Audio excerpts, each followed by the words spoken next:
Going around. Yeah. I'm interested in parents. Looking forward to that part. Alright, I'll stop taking Yeah, because it was getting a little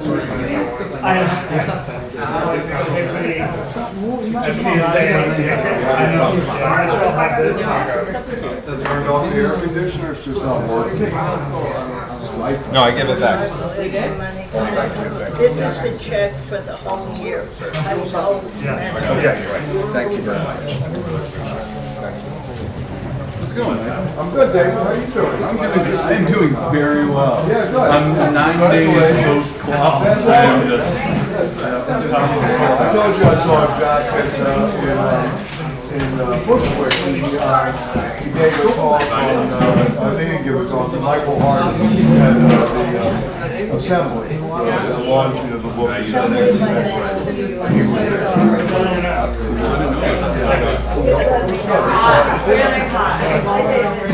Let's open the top windows. I got the air conditioner on.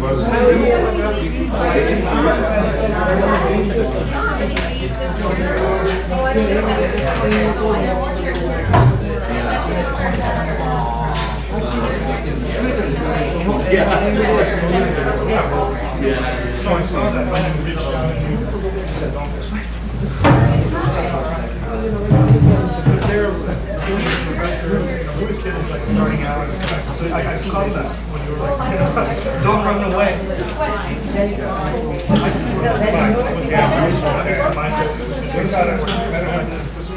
It's for both. It goes through the same.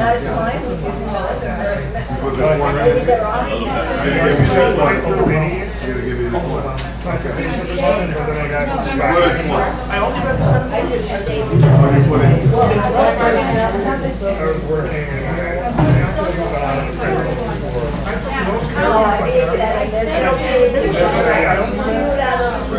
but that's good. If I were to do it alone, Good, but I sent it out to you early in the basic problems. Okay, no problem. Which is one of I read it. I printed it out. The other thing. I mean, personally, if I could get Okay, no problem, but we're looking forward to your participation. Mike, I'm going to be heading out a little early. No problem, David. Yeah.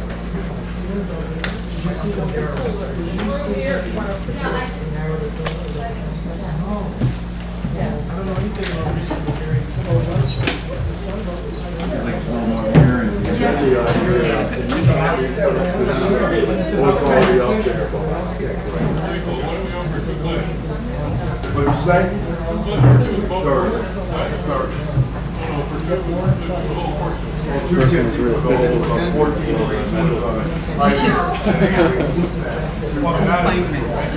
That's 22 sessions. It'll probably be more. Yeah, probably be more. No, more money, more sessions. No, you know me, it kind of happens this way. I hate to say this, but I'm going to use this, so I mean, if you don't mind, you can just go right here, I'll try my best. I haven't lost a lot of this yet. when they were writing, it wasn't just And I need a paper towel because there's all kinds of glue on the face. and it was more in the air, you know what I mean? Like,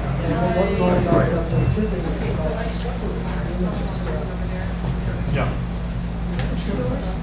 It's chicken. Yeah, one. This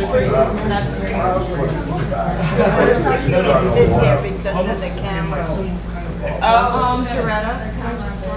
Oh, the camera. the title of your Might be alright. Yeah. Wait, watch where you are because you're gonna block the camera. We can sit back against the wall. Yeah. Shall we start the recording? So where should I go? No, not yet. I'll wait till you guys finish eating or at least get somewhat through. Yeah, it's okay. As long as No problem. Just slide over just a little bit more. Is that okay from here? Is everybody fine now? I mean, you can even sit next to it if you want more room. Oh, that's good. What have you done?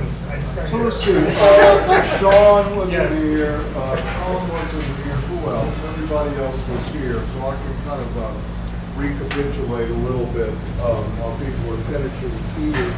I mean, fundamentally, last week we went 4 hours, so I think it's that kind of thing. And what I really tried to do, I have a diagram. I think that is up on the website, a picture of it, and it's actually a diagram of the entire text, or at least what we're going to be focusing on. It was built on the triad of world, which is always a crucial concept in Heidegger, care, right, and self. And I'm sort of reading Being in Time as a reactivation, if you will, of the history of the subject, and also as subjectivity in philosophy. To kind of go back to that as a reactivation of that. And we talked about, some of the misconstrued readings of Being in Time. It came out in 1927. One misreading was, of course, the Sartrean reading, which Heidegger ultimately considered a massive misreading when he wrote Letter on Humanism. But the Sartrean misreading in that Dasein was translated as human reality, and it became much more a philosophy of the concrete relations with others, and a fleshing out of the being with world, the Mitsein that Heidegger is looking at, being with others, rather than staying focused somewhat on the question of being. So Heidegger felt that to be a major deviation from his thinking, and thinking otherwise, if you will. And the other one was his teacher, Husserl, who thought it was a misreading, and also called Heidegger's work philosophical anthropology, and wrote The Crisis of European Sciences, which I recommend reading, given Stanley's lectures earlier today, lecture on Einstein, as well as where is the originary moment of the discovery. And this has a very, very long tradition. What Stanley was using as an example, for those of you in the course on dialectics today, of Einstein and the theory of relativity. In some ways, Derrida, following Husserl, goes back to this, quote, originary reactivization of the moment of where Galilean geometry is founded in The Crisis of European Sciences. And he also did the same thing in The Origin of Geometry, of which Derrida begins really his career as a long philosophical commentary on phenomenological method. So that was another, quote, misreading that two major thinkers had pre 1950s. Then in the 1950s began some kind of corrective through a man, and I should put his name up here, he's important. And I'm going to be doing this kind of stuff on this.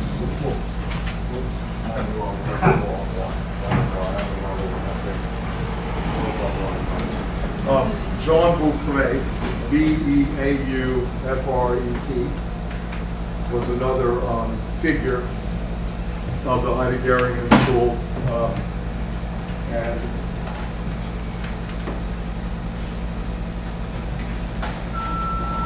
sort of inaugurated, what we could call French Heideggerianism.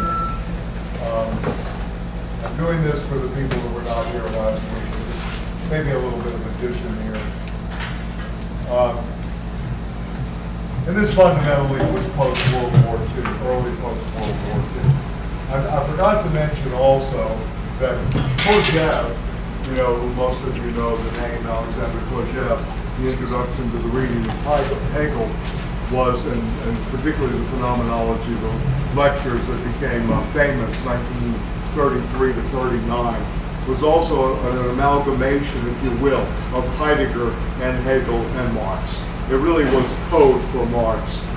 Kojève was an agent in France at that time, or a Russian who had gone to Paris, and basically was working, surreptitiously as a lecturer in at the Sorbonne, You know, I mean, it was attended. I mean, he was well protected because all the major thinkers were there. But he gave 6 years of the reading of the Phenomenology, Introduction to the Reading of Hegel, tremendously influenced by Heidegger, and also that 6 years, people that were intended, Lacan, Georges Bataille, Simone de Beauvoir, Maurice Merleau-Ponty. Sartre never attended, supposedly. But who's who, Raymond Queneau, who was the transcriber, all were in these lectures. So this was also going on, but for Heidegger, again, a Kojèvian reading still would be philosophical anthropology. It's too much still the question of Dasein as man. Not that, you know, Heidegger was totally against this, but Dasein had a richer connotation than just, you know, man, just anthropos. And Heidegger, being very careful to this language, was going that way. So anyway, so Bouffray is the one that starts kind of the post-World War II interpretations and readings of Heidegger, and especially being in time. And then he is the one who asked the question for the 1947 letter on humanism. He asked the question, can you respond to what is humanism? And we'll go back to this, back and forth to this text as we proceed. I'll send out a PDF of it. But this is a fundamental book, intervention by Heidegger for the anti-humanism and ahumanism that took place in structural Marxism, particularly the Althuserian school. This is particular to what happened in terms of an anti-humanist Marxism.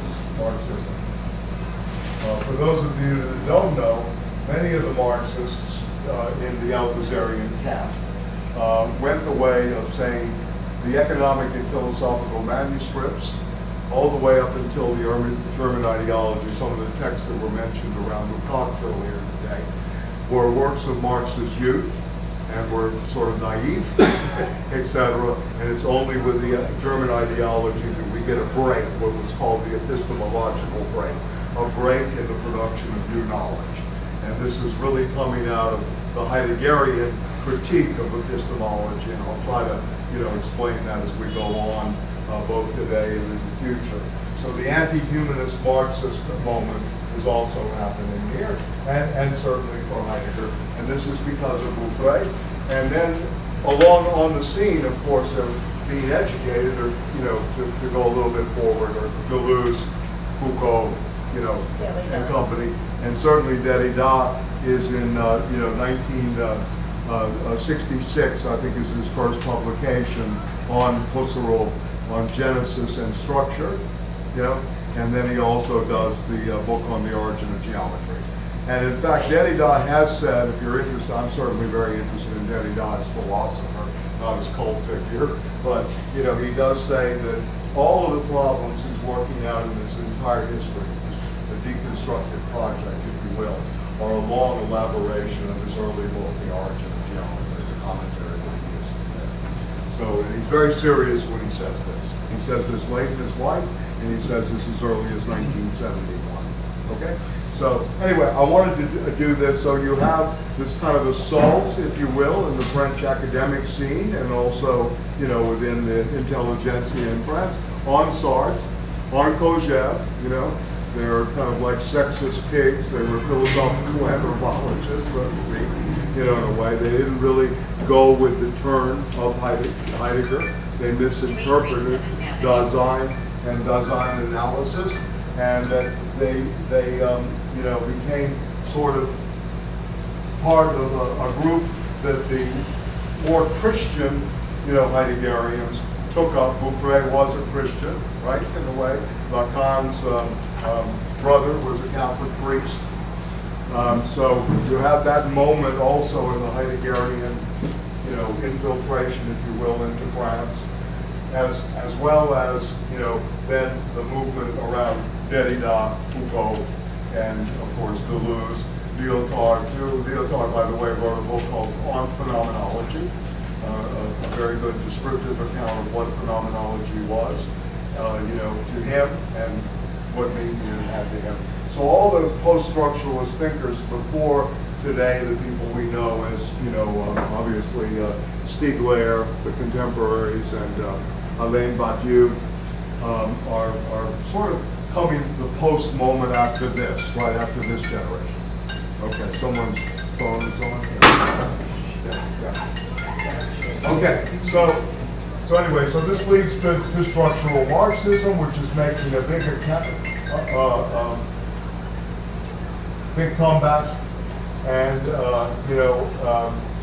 obviously because it's the 50th year anniversary of reading Capital, was last year. So now the reading Capital group has become the subject of many, essays and what were they really up to in terms of strategies of reading. To me, a lot of their reading comes, again, strategies is a strange amalgamation, Freud, Lacan, and certainly Heidegger. It's a very interesting mix of the theological, the hermeneutical, theological approach, as well as the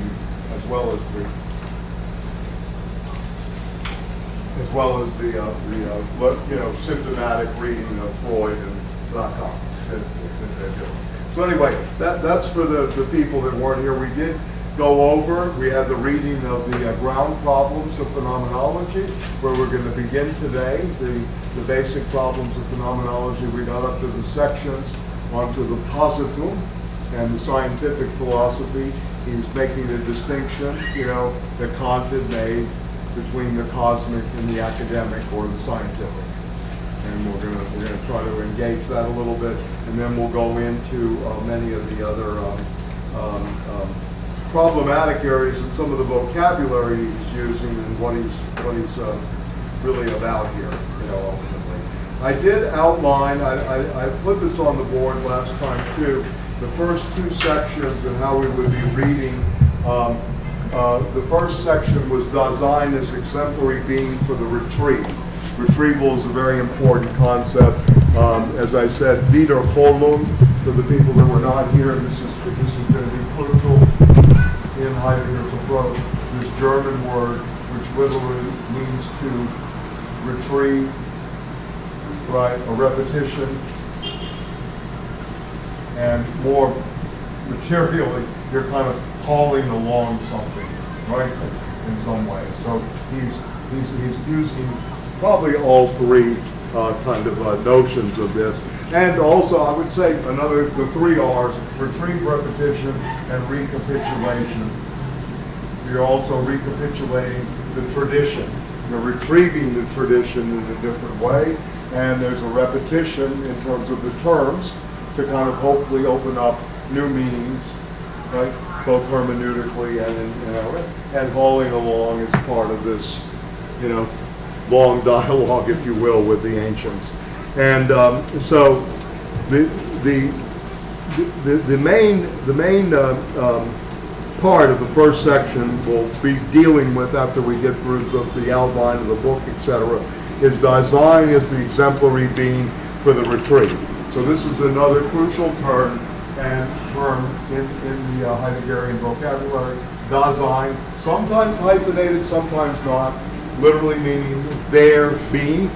So you can look this as also a philosophy of orientation in a disoriented world. Some of you know Bernard Stiegler in Technics and Time, the second volume of that, has a section called Disorientation. That's the title of the second work of Stiegler, the second volume of Technics and Time, that we're in this disoriented moment. Heidegger's writing to the systematic philosopher is extremely fragmentary.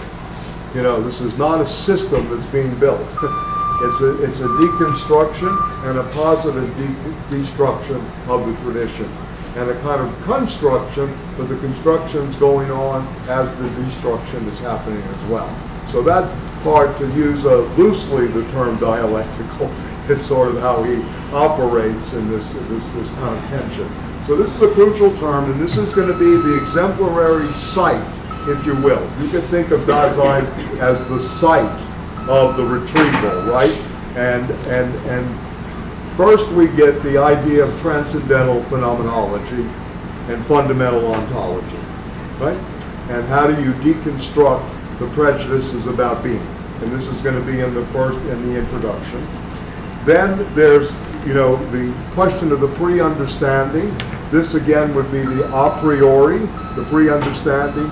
Pre-scientific is really the phenomena as such, if you will. Going back to what Stanley did with Einstein today and this kind of, thinking, or what, trying to do with dialectics. In the phenomenological tradition, the issue is much more about trying to find where the a priori is. How do we get to a presuppositionalist, glance at phenomena, right? Which requires major bracketing and suspension of the way we naturally constitute objects in the world. So this is not a dialectic of nature and the social, even though it's working here. It's more about uncovering, disclosing phenomena. Yeah, it's not so much about just that tension that goes on between subject and object. It's really about how do you find the domains of what the object of research and the heuristics are, which something that Tom, obviously Haskar does, Lakotosh does. I think they take a lot of this. I mean, not that they're avid readers of Heidegger, but I think because of this moment in confrontation with the disciplines in the 1920s in Weimar, they're very much influenced with this kind of work. So anyway, then what would be the point of departure for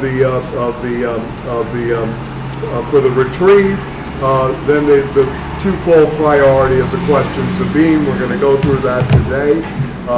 The twofold priority of the question of being. We have forgotten the question, and at the same time, we are still asking the question of the meaning. And meaning in this case, another German word for the people who are not here next week, and I emphasize this, Sinn, as both meaning, right, and directionality. Right? This is very important to remember too. These are kind of crucial terms. The Dasein, as you can also translate Dasein as the French have done as sujet, subject, whereas in English it doesn't have the human subject, right? In France it's the human sciences, right? That's a discipline. They have the human sciences. We have the humanities, right? Right. So, right. Anyway, so the Dasein becomes a kind of this site of the subject, if you will. One way you could think of this, as well as subjectivity, as well as part of the existentials. And going back to this whole thing about dialect, our existentials, what we bring as subjects to constituting phenomena, are still pre-scientific, pre-understanding for him. There's nothing, so the subject itself constituting this object domain and phenomena itself is still in a process of movement always, right? And this is a different thing. So you have a projection, right? You have a retention and a protension always working when you're looking at objects, rather than just the interplay between subject and object happening, right? So it's a very different vocabulary than we're accustomed to. It's really the vocabulary of Husserl's, protension and retention, what we retain when we look at something and how we actually protend it. And we'll talk more about this, and especially those of you that take earlier in the day the dialectics class, we'll talk about this vis-a-vis subject-object too. I try to broaden that gap. Okay, so then, yes, this is transcendental phenomenology, and then the crucial thing, and this is where people certainly of the hermeneutical come from, fundamental ontology as hermeneutic phenomenology. And this is Heidegger is going to move from transcendental phenomenology, how we constitute the objects in the world, what does it mean, and I'll go over this a little more explicitly when we get to the sections. How does fundamental ontology become hermeneutical ontology? And this opens up the field of interpretation. How do we interpret phenomena? How do we begin to give it this directionality and or moment, right? And then he wants to work out the method that he's going to use. We're going to see this today in the basic problems of phenomenology, as well as the working out of the transcendental phenomenological method in the introduction part of the reading for today, sections 1 through 8. Okay, so that's really the first moment of the quote-unquote retrieve, of Dasein, through Dasein. It is through us who interrogate this, right? We become the place of the interrogator, the site of the interrogator, the subject both of interrogation and doing the interrogation to a degree, but always in process and in intention. Okay? So you have all these kind of crucial terms such as, the post, the site, right? In terms of, where postmodernism, poststructuralism came from, is really in a way of a reorientation, possibly of the exemplary retrieve of Dasein. How does this work? Where are we oriented and where are we going? In a sense. Okay. The second section, and this is going to be, and again, the general understanding of the understanding of being. And this would be the second movement of the text, if you will, that has sections being in the world. We didn't read this for today, but just to give you a preview, and maybe what I should do is send out the outline to you. I'm giving you kind of the general outline of where I'd like to go with it, and I'll probably add and modify as we go along, but this is, kind of a pony, if you will, to the text in terms of its outline. So we have being in the world, and on the chart I did last week, being in the world had attunement, Befindlichkeit, understanding, Verstanden, speech, ready, all in one triad, and this was on the diagram, right? In terms of care. I mean, I have the diagram here. I mean, I could pass it. I mean, I think I structured it out somewhere. Maybe it's in another section. Anyway, and then we have thrownness and projection. This is where the subject is. This is another group of things. So I'm just do this. How many pages are there? 30. 30? You think I can fill them? I considered buying a second one, Yeah, but thank you. I appreciate it. I didn't think we had enough time today. When I saw the 45 pages of garbled text that Arto sent me, I said, oh. That's what computers are. Yeah, that's a computer garbled, right? Yeah. So anyway, It's 45 pages. yes. Right. So thrownness, this Dasein, right? We as existentials, and you should have this on the diagram. I mean, I'll look again, but the Dasein is in a position of thrownness. Right? We are thrown into a world. Right? We are literally, I mean, I can take this to the next step in the Heideggerian vocabulary. We're beings towards death. Right? This is where it is, but we're thrown into the world, which is kind of an interesting notion of, we're just not born, or, we're really thrown into this world, thrown into the situation, thrown into the orientation. This is where beginning of quote unquote, whether we act authentically with resoluteness or inauthentic, he'll go through this later. And at the same time, in this thrownness, we begin to develop the project, right? So we begin the projectile, of our lives, right? So this becomes the next moment of this thrownness. Again, on the diagram. I'm sorry, I just can't find it. I have it It's on the in one website. file. I'm sorry? It's It's on the also on the website? website if Okay, people so it's want on the to see it. website if people want to see it. I did this, thing about care. Another term we're going to be dealing with is Zorga, which is literally care in German. He also talks about taking care and concern. So we're going to have this, as an operative too, meanings of words and also directionality. Okay, so for Heidegger, this involves the call of being kind of a religious term, but in the German, remember it's Luther who's behind the modern German language, and this is very much part of that moment. Yeah. Could you explain really what the meaning of the word and the directionality, the tension that's in that? Well, it's always working, and any time you have meaning is also given in its directionality, and similarly in the directionality you're beginning to get meaning. And this is part of the movement of throwness. It's a dance, if you want to look at it that way. Yeah, it's a nice way of looking at it, because it's very Nietzschean the way he's doing this, in terms of always there's a double on thought, a double movement, always already happening. One needs the other. Yes, absolutely. Everything here is a deconstruction of binaries, but it is done in a sense of a very active attention between terms. And there's always movement, right? Happening. It's not dialectic. It's not static. Yeah, of course. Of course that's dialectical because it has movement in it. That's a principle of dialectics. But in Heidegger, there's a very different kind of notion of temporality. It's going to play out, but we'll talk about that later. That's going to be very, yeah. This first chapter is really hard to read.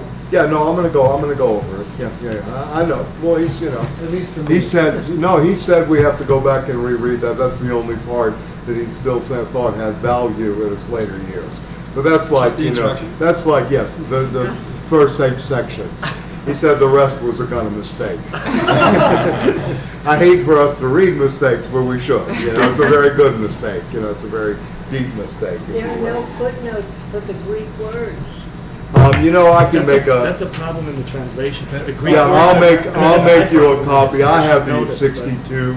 I think the 62 Macquarie and Robinson. Oh, So I I'll know. make us copies of that. I think they're in the back, right? Yeah, they're in the back. There's an They're index. in the back. Yeah, there's an index. Yeah. Chris. There's a Yeah, Latin. as and my a- grandfather says, break the spine. That's why you read a book. Always break the spine of the book. That means you read to do that. it. You go all the way back and you break the spine. Right? A couple Yeah. bookmarks. All of these things are here. Yeah. And so anyway, But there's no Latin term. There is a Latin Is and there? a Greek. That's Latin and Greek expressions. Yeah. Yeah. I can't see it. 476. Yes. So that's the Latin. Right. And 415, to go back There's to the German, question of 476, time, 477 is in going to Latin. be a very crucial thing that we're going to read extremely carefully on temporality. Because everything of Dasein and Sein is seen within the horizon of time, right? In a way. This is what he's going to do. This is the thinking of being as time, not being and time, so to speak, right? The Un becomes an Als in Heidegger.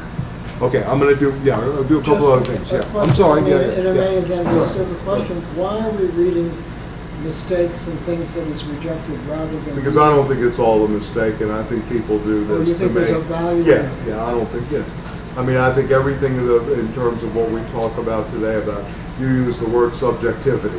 Everybody says my existence is shit, right? Or my existence is good, et cetera. This is all part of, what's happening today.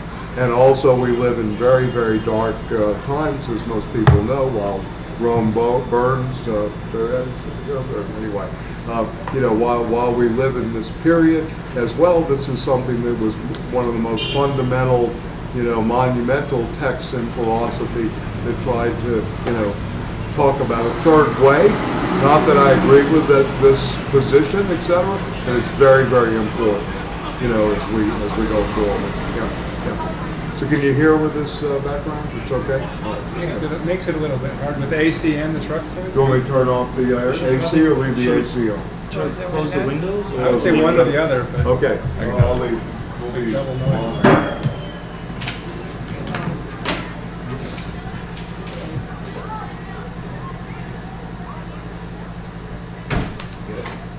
So I mentioned that because Sartre said, being in nothingness, the words, all of these texts are works of a bourgeois philosopher.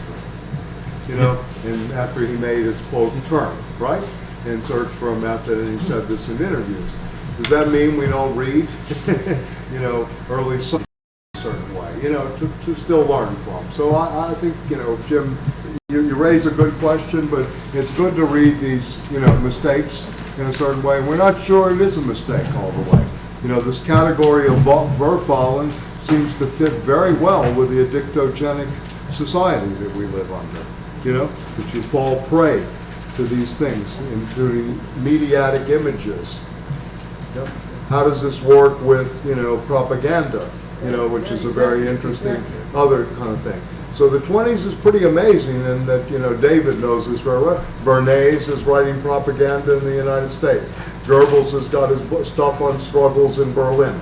You know, these are master propagandists who are able to use slogans and language in a certain way, right? And, you know, seducing, you know, all the way up to the Packard, status seekers, hidden persuaders of the 50s. Doing so very consciously.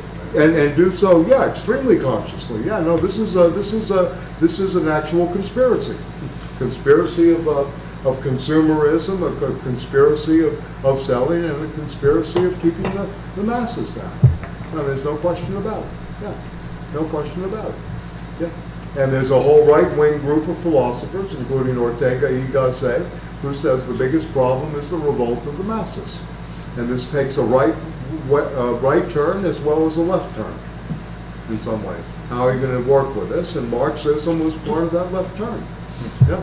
The right turn, you know, ended up in the hands of, you know, quote, obviously mass. I'm being very simplistic here, but I think this is one way of looking at it. What do we do with this new mass of, you know, 19th century labor going into the 20th century? You know, and then you can look at the wars that are being fought, etc. But how do you keep this mobilized? How do you keep this under control? And you have reactions from both sides. Yeah, constantly. So I mean, anyway, you know, mistakes are you know, we have to learn from those mistakes, and you know, well, I mean, look where we are politically, considering what's going on right now. You know, and then the question would be: is this just an image that's being out there, that this is the best comic show that has ever been put on in the political spectrum, but it's doing a lot of damage. You know, just this like later Mussolini and thing, what happened to him. Yeah. You know, that image of him at the end. right?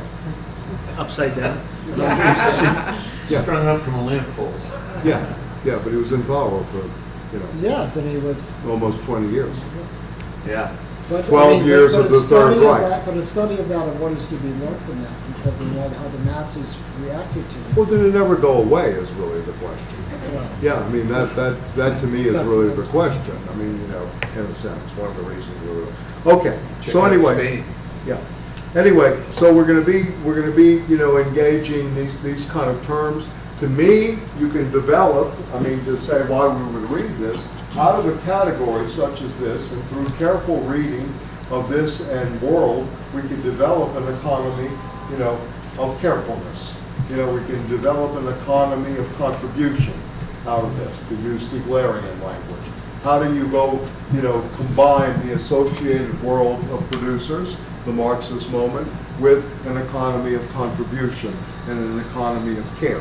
Because this is what we seem to have lost tremendous amount for, right? I mean, we don't even use terms like empathic anymore, you know, or sympathy. You don't really hear these words out here anymore.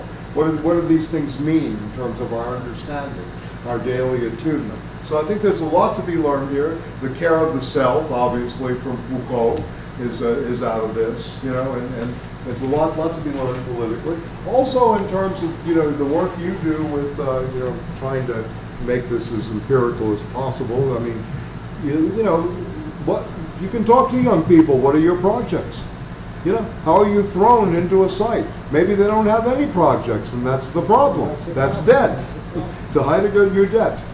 You know, in a certain way. And you also have You a artificial death. intelligence. Yeah, right. Of course, that's another thing that needs to be confronted.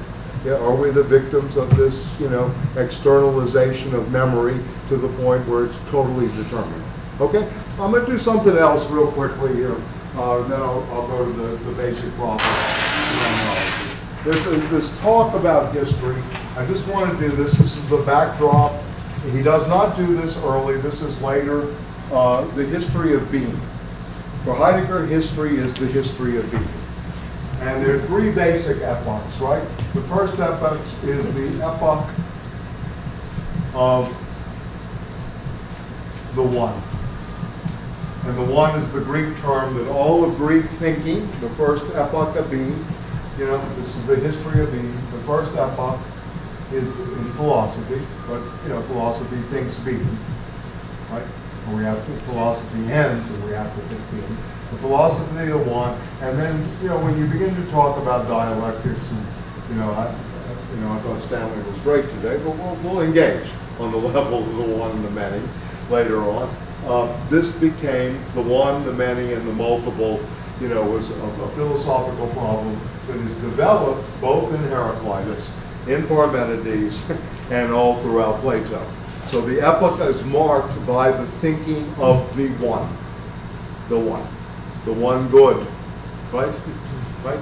This is ultimately how it becomes thought. Right?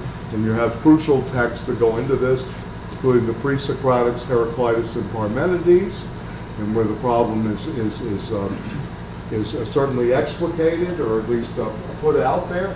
And then in Plato, from the aporetic dialogues, the Meno, to certainly the Republics, in which the good as idea, or the one as idea, becomes dominant for a very long time, right? For a very long time.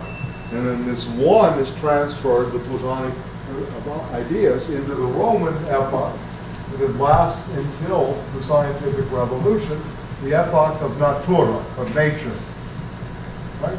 This is the second moment, and this is the Roman approach, right? This is the time of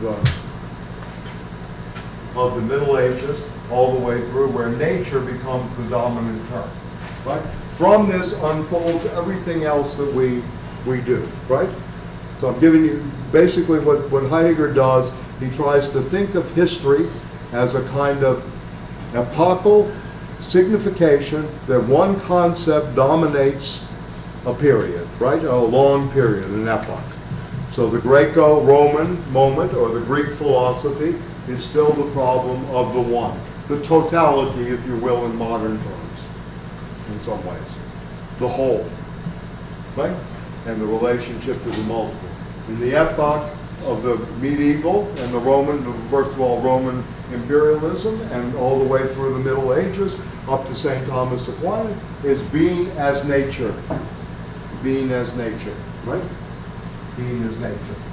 And then thirdly, what happens, and this is the advent of what philosophy calls modernity. It's not the same as modernism in literature, or modernism in painting, or in architecture, or classicism and romanticism, and the way some people constitute the arts. But what happens in philosophical modernity, which begins, at the time of the 17th century, really, Descartes, kind of ushers in, the father of philosophical, is the epoch of self-consciousness. So two crucial terms of which we still use constantly: the self and consciousness, and self-consciousness. And you can see here the progression is really from Plato to Hegel. This is really what's going down. The Plato, in terms of the systematic, the dialogues, through Aristotle, the one, to the synthesis of Plato and Aristotle by Aquinas, the Summa Theologica, on the philosophies of nature, or the epoch that is marked by nature, and where nature is, and then self-consciousness sort of ends with Hegel, but then we still are, in this epoch according to Heidegger. Yeah, I'm listening. Yeah. Isn't it a return to one, self-consciousness? Both. These are layers. It's not like, if you think of the retrieve again, this is not linear either. There's an interpenetration. I'm dating this because of the thinker that thinks it. It's an epoch that thinks something under one concept. So what I want you to do is try to think of this as you're subsuming a period. I mean, there are other terms used, of course, virtue, aparia, we're going to talk about that, all these Greek words, right? Etc. There are issues, right? Excellence, the good. But the one is the dominant concept that marks the epoch. The same thing, natura, nature, of which, basically God, for Spinoza, or energy is natura. naturing, in a sense, right? Without self-consciousness.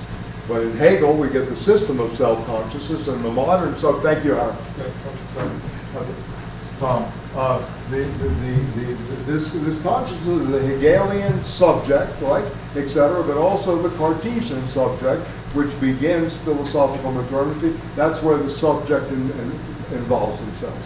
Subject, the being as subject. Yeah, the being is subject. Right. Yeah, right. Who is doing the constituting and the cogito, right? So the cogito comes out of this, right? The I think, of which all of philosophy starts to think through Kant until this is collapsed into self-consciousness and consciousness in general in Hegel. So I'm trying to give you some markers here, that's all, so we can, think about this in a larger context, because we're little tiny grains of sand in the general scheme of things, right? Although we're trying to, open ourselves up to, kind of different way of thinking. So anyway, so the cogito of the self-consciousness. Now, I would elaborate more on this in terms of our three masters, that being takes on a new situation in the 19th century. We have Karl Marx. Being is value. What is Marx discovered? Right? In terms of the ontology. It's value.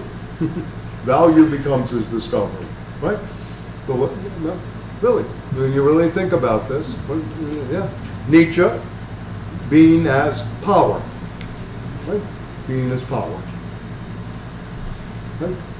So you have the nihilistic moment and the Marxian moment in this kind of ontology, and then ultimately you have the ontology, if you will, of being as desire, which is the psychoanalytic. So you have these three, new moments in terms of an ontology. Again, I'm being very general here, but this could be fleshed out. I mean, if you again, a very, very sketchy moment phenomenologically in terms of, trying to figure out some markers for us. Being is value for Marx. Being, if we're looking at the history of being is power for Nietzsche, his great discovery is power. Value, Marx, in terms of, how do we create value? What is value, ultimately? And then finally, of course, the question of desire. What is desire? What ultimately does desire play? And, of course, you can integrate all three in some ways and say this marks the ontology of our epoch. Power, desire, and value. Yeah. Money, sex, and power. Right? As Nancy Harstock would say, on a more empirical level, I think. Yeah. Anyway, I think the Yankees are winning. That's why that people keep calling me. The bookie. That's why I keep getting calls. I figure the game's going on, so this must be the reason. I don't know. Maybe I'm wrong. You're going to change the point spread? It's not the point spread. It's I have them in the series. They have my game each game. Yes. No. In baseball, you bet. This is calculative rationality speaking.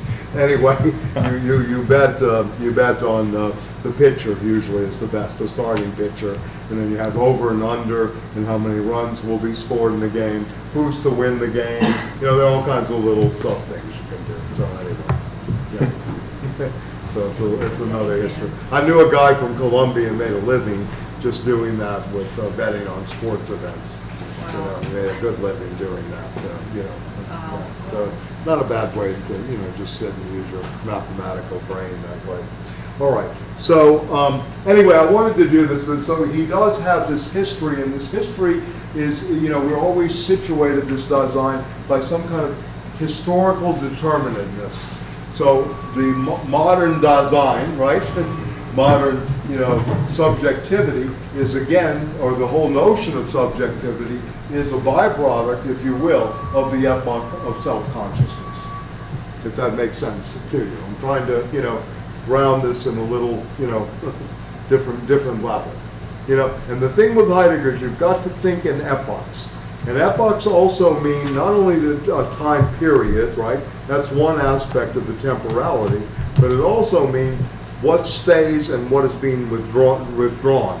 Like in the epochal, moment of both withdrawal and going back in. This goes back to this leads to aparias, right, between each epoch, right? This aparia that he talks about. So you have these operatic moments, no passage through, right? The impasses that are created, and then the breakthrough happens. So we're waiting now today, and this is why I think someone like Bernard Stiegler is very important, is because he's trying to think through the technological or the subjectivity of technics, right? This is very interesting. We're on the cusp, if you will, from self-consciousness to either determinate technology, as Heidegger would say, that enframes us. This is another German word, the Gestell. We're enframed, right? we're enframed all the time. Or are we going to break out of that and really understand its liberating potential, which would push us into the next epoch of being? So this seems to be a lot of his late work. I think he's preparing for this in Being and Time, but his late work is to try to make this happen, towards the future, right? And he's really trying to think through this new moment, what he would call the event of appropriation, of disclosiveness. Would technology finally open up and unleash its real, liberating powers? And this is where someone like Stiegler wants to go when he starts talking about, the economy of care and certainly, digital economies. He's not against technology. None of these people are Luddites. Heidegger's not a Luddite. This is not about smashing the machines. It's about understanding how we got to where we are, and what ultimately could be that potential behind it all. So anyway, this is in a large, again, sketch of the history of being, right? So, all right, let me just point out a couple of other things, and this is for all of us, myself included. The first philosophical step in Being in Time, or in any exercise in real systematic or high-powered philosophy, in understanding the problem of being, consists in avoiding telling the story. So it's the storytellers who were kicked out of the Republic. I know Stanley didn't want to engage Parmenides today, but it's the kicking out of the storytellers. That's what Parmenides does in the poem, right? Or the myth, right? Right? Okay? So, and then, but you want to basically, look at what the character is of what a possible being, to have that kind of relationship, right? So you're going to move from the storyteller to the thought of being, right? The thought of being, So no more storytellers, no more, this is the end of narrative. Philosophers don't like, in some ways, I don't know if you remember Godard films, and Godard would say in the late 70s and early 80s, I'm against narrative. I'm never going to use narrative in a film again. He goes back to that, the detective, and later, and then he does his memoir. But for a while there, there's this attack completely on narrative.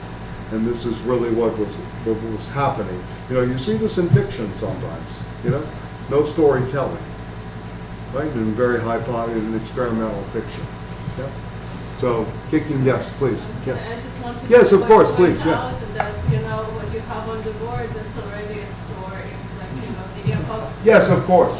So, Well, he's doing this, but this is from thought. It's not from just telling a story. He's doing this through concepts. It's not a narrative. It's a good point that you raised, given what I'm doing here. But for Heidegger, this is really concepts, right? And it's not, it's a philosophical construction that's going on, not a narrative, a story. This is the myth or the story of something. So, I hear where you're coming from, but for him, it's thought, which is on the other side of the story. He was sort of saying he was going to be doing each of these. He sort of went through that in the second section. He was going to, or the seventh, or destroy each of these. He sort of each of these philosophers sort of backwards in time. I think Marx to Thomas Aquinas to Aristotle. Well, he doesn't mention Marx in Being. I'm sorry, I think Kant. The only place he mentions Marx is on the Letter in Humanism. Kant. He had a section on Kant, but he sort of went back through these. Right. He didn't exactly lay it out as Right. as a history itself. Again, yes, no, not in this book, but I'm going through the later Heidegger, Oh, okay. and that these epochs, again, are marked by conceptual, not the story of the one, right? It's about how it's conceptualized and then how you fall under the dominance of that concept. You know, there was no concept of revolution as we know it until the 18th century, even though there was a scientific revolution at the beginning of modernity. So, you know, this becomes another way of looking at history through its semantics, right? So he's looking again through concept formation and what becomes the dominant concept that during a particular epoch, and how we fall under this, right?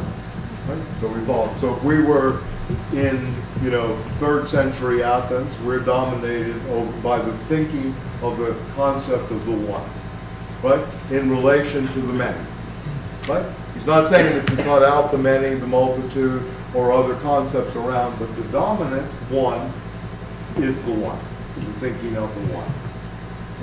Yeah. So this is how he sees being. Being is not so much just the empty concept, right? He's again, I mean, I try to think of it this way: he's making room for the concept to develop, you know, for the being to develop, right? For the Dasein to develop in each of these moments.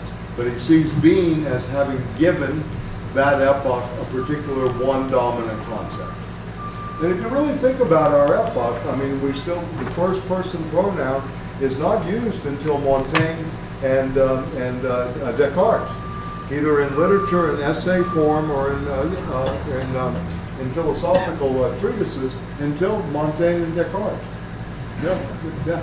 This is really very much like Foucault's schematics. Well, this is well before Foucault. Well, of course it's before Foucault, but Yeah. what I'm saying Yeah. is that, well, Foucault took a lot of this. Yes.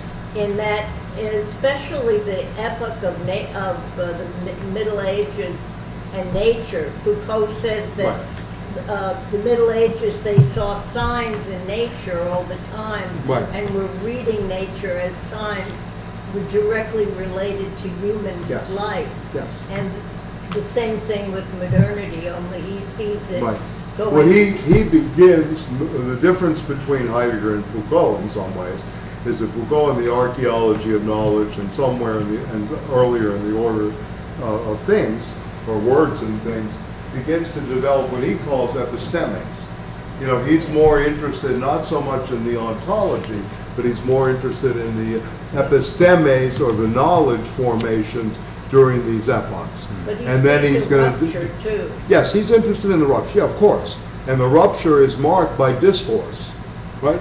This is, it's not a paradigmatic shift, it's a discourse shift, right?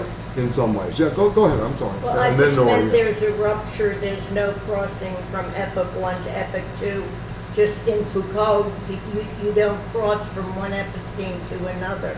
There's No. a break, No, and then you understand the but world differently. what I'm trying to say, I mean, again, just in all fairness to Heidegger and both Foucault, that Foucault is derivative of the ontology of Heidegger, that the episteme becomes a derivative moment, you know, because it periodizes in a different way. It's not an epochal configuration. What he's dealing with here are impasses that are then broken through, right? Whereas Foucault is going to deal with thresholds, right, and a certain epistemic formation and a shift in discourse. Ontology and Yes. epistemology. Right, exactly. So, yeah, Nori, yeah, please. Yes. So is that word Alpha or Bolivar took it as a mode of productions? I'm sorry about Bolivar, and I got the air conditioner in my ear. And then they turned that into, instead of periodization, Right. they were saying that was a mode of productions. Yes, I mean, the mode of production argument as a way of doing history, right, and et cetera, or historical time, in their case, is much more epochal in that way. Yes, but they're not the only ones to do that. In some senses, for the Althusserians, the emphasis again is on being as process. History is a process without a subject. So it's kind of the elimination of the subject or the movement beyond the subject. But again, don't take this literally. This is the problem is that we say these things and repeat what these authors say, but it's not that it's just propositions that they're doing. They're coming to these kind of conclusions through an analysis of process. So when they say, is history as a process, stop there. Without a subject is kind of added because the subject has exhausted the possibilities, right, of the subject-object or of, constituting out there. Yeah.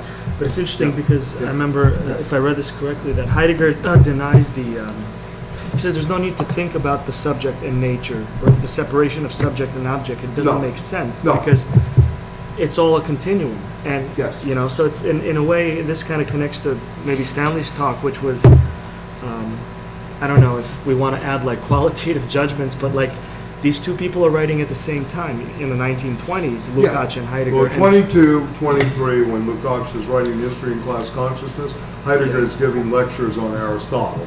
Right. And this is about the question of being, of course, is first posed by Aristotle in the metaphysics. Right? I mean, this is where this comes from. But the interesting and what thing he's is trying to do here, again, through ontology, is move it a little bit aside the metaphysical, right? What became part of the metaphysical. So if I was to try to apply this concretely to, let's say, my politics, like if I identified myself as a communist, right? So which I am, so I'm coming out of that tradition, right? There's a big problem of communists not studying, like myself, not having studied this book, because I'm still sort of locked into this sort of unnecessary like straitjacketing in terms of thinking about my being through these words, these concepts of object and subject and modes of production, whereas these things are sort of derivative concepts of the most general statement of my sort of being, which is so this I'm trying to situate sort of Heidegger's deconstructive / constructive you want me to projects. make Heidegger a communist now?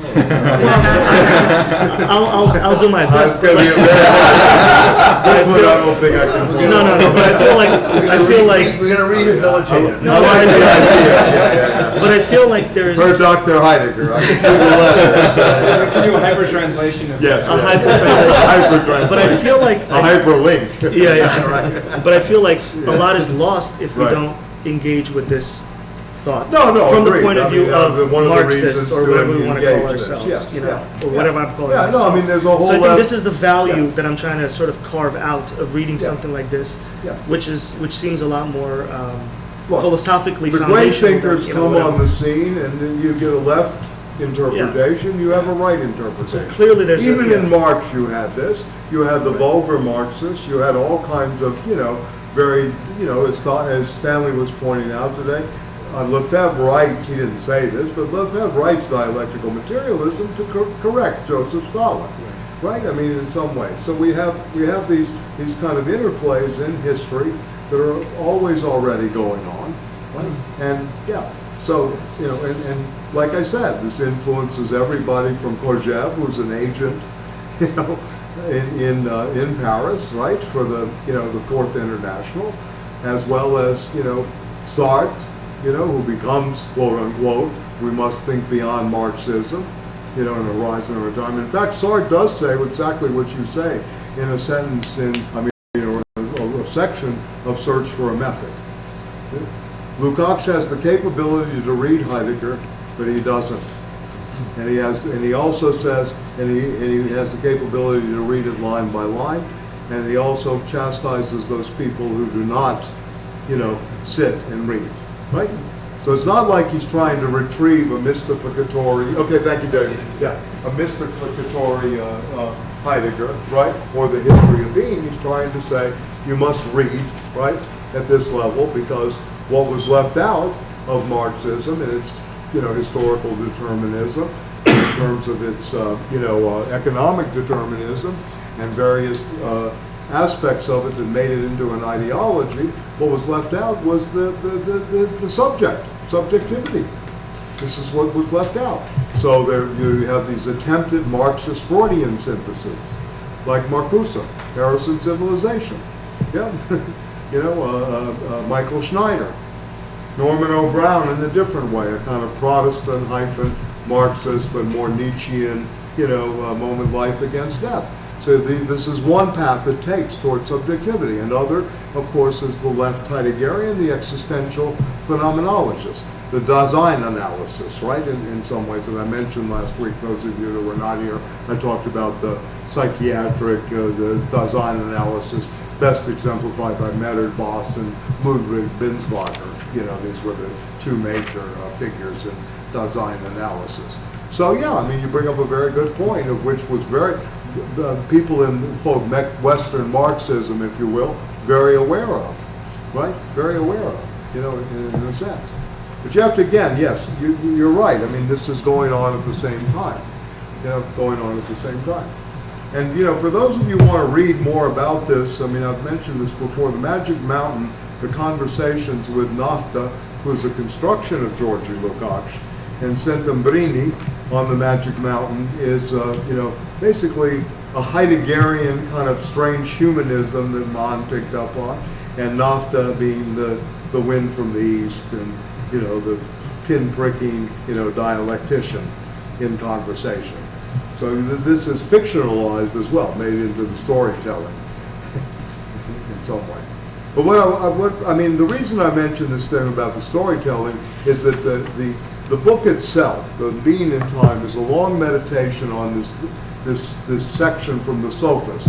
And this is the Eleatic stranger who comes in, asking this question. We have forgotten the meaning and the question of being. This is what this book is really meditating on, is this forgetting, right? And the retrieve, right? Yeah, please. Yeah. Well, the vanishing of the storyteller creates an elite, which is really what academia becomes in the contemporary world. I don't think academia has that kind of power. Well, just listen to me. Yeah, okay. This is not for you to defend academia. I'm not, or okay. attack on it. Yeah. It's just that the role of the storyteller is now, seems to me to be very, very important in this contemporary moment. Through culture, through art, through dance, through theater, through music. These are all forms of, for me, storytelling. Yes, I understand. No, I understand, and I'm all for it in many ways. And I mean, I love Benjamin's piece, The Task of the Storyteller.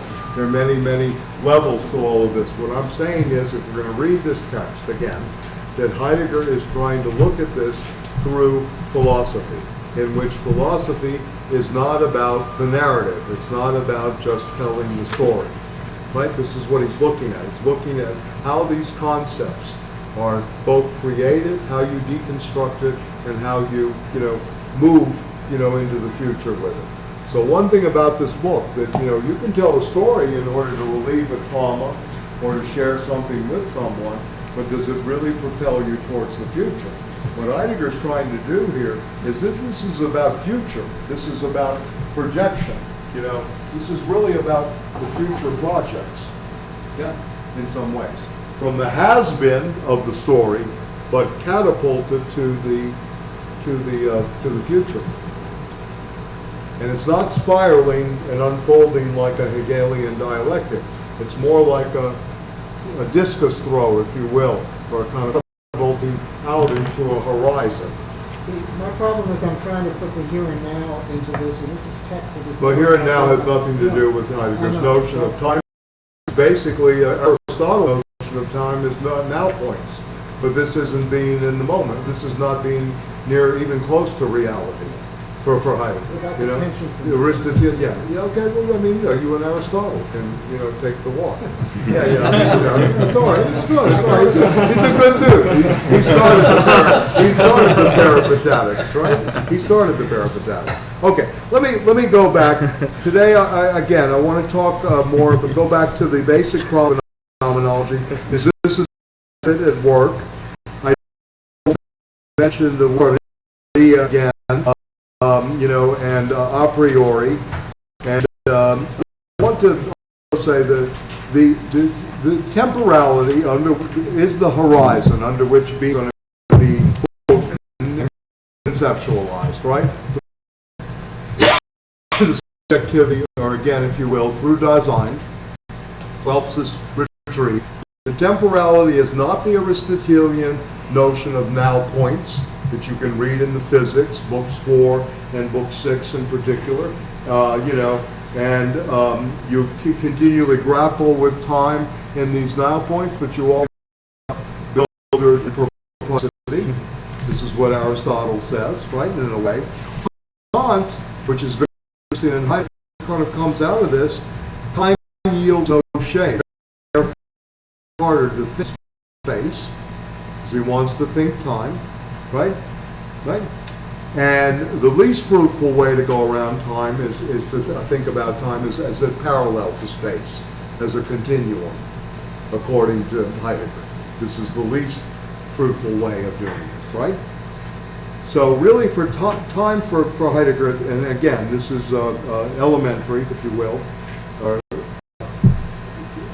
always an event or an appropriation is a structure of a emphasis always on something happens, like we used to say, what's happening, right? Or there's, right? That's the future would be the primary mode of time. Always already. The structure of occurrence. And we'll go back to this. This is for Heidegger? Yes, Heidegger. And he's always against the seriality. He would think of this as seriality of nows, right? Also the Aristotelian now points, right? But So, yeah. if it's Yeah. not seriality, Right. then how can you think of the future? It's now and then it's then. Because it's serial. always, the future is always going with the has-been in the present. The idea is to think this way, let's just say this is a line. I don't want to waste all the paper, but anyway, this is the line, and the Heideggerian future is catapulted this way, but this is the line of presence, the Anwesen, and this is the past back here. That is throwing you here, so you can think of this like in the French grammatical tense, the futur antérieur, right? The has-been is helping to grow. This is where we want to, Will have been? Yes. Yeah. And also, I don't remember where exactly in the first section, the introduction. Yep. He talks about like the past pulling along towards the future, basically. Yes, right? that's the has-been. It's Okay. also Okay. helping to determine that, right? Okay. Right. No, you're not really free. This is, again, for those of you that read with last semester, The Ends of Man, which we probably should have read after this. But anyway, we can do this retrospectively. Reread Derrida. The Ends of Man was really about the Heideggerian nostalgia. That somehow he still has this nostalgia for the Anwesen, the present, right? Rather than the future. So the deconstructive maneuver is much more. Whereas the hermeneutic, and I know you study, right? The hermeneutical circle itself still has within it the implied past, right? And this is not the Übermensch, as Derrida says, that is able to be in an active forgetting, right, in some ways, because the past is being, quote, part of the retrieve. He's radical, he's rerouting, all this stuff. There's a radical hermeneutics at work here, but at the same time, he's trying to go through the history of philosophy in terms of retrieving the tradition, right, and overcoming it, right? This is always also doing. attacking Heidegger's idea of the present. Right. He's saying No, that's you've what I'm got the Urwort, the Urwort, which is the is or the copula, which I Right. see is mentioned in here. Yes. And that's, Derrida wants to say that that's a lexical thing, not a... Well, that takes us into another, if we want to do another epochal history of grammatization. Okay. So we're being, I don't want to go all over the place. Listen, I've got all these layers and it's time out. Yeah. I don't want to go to the epochs of grammatization. Just making a Yeah, note. but it's interesting for this generation. I'm older than a lot of people in the room, obviously. The grammatology, the moment of grammatology, has actually situated a new thinking, if you will, about being, where being is crossed. There's no longer ontology, there's only grammatization. You're only studying trace, you're studying writing. This is the moment, right? Anyway, right? And also the question, this plays out, these are all references, and some people are this, but this sort of document in the academy on the streets of New York at times, right? The purloined letter, when Derrida critiques, Lacan for saying the letter always reaches its destination. That's not, Lacan's much more Heideggerian in this case. Is he saying the letter will meet its sending, will meet its destination? Derrida does not think so. This is a very long debate they have. I'm being very glib about it. But anyway, it's the Heideggerian Derridian moment, right, on one hand, and the Heideggerian Lacanian moment on the other, that plays out in this reading of Edgar Allan Poe's purloined letter. Will the letter that's right in front of your face, right, the obvious, reach its destination? This is a very in-depth. So, in some ways, since you like Camus, Camus used to speak, and this is very Heidegger. How do you get back to the simple itself, the phenomenon itself? This is.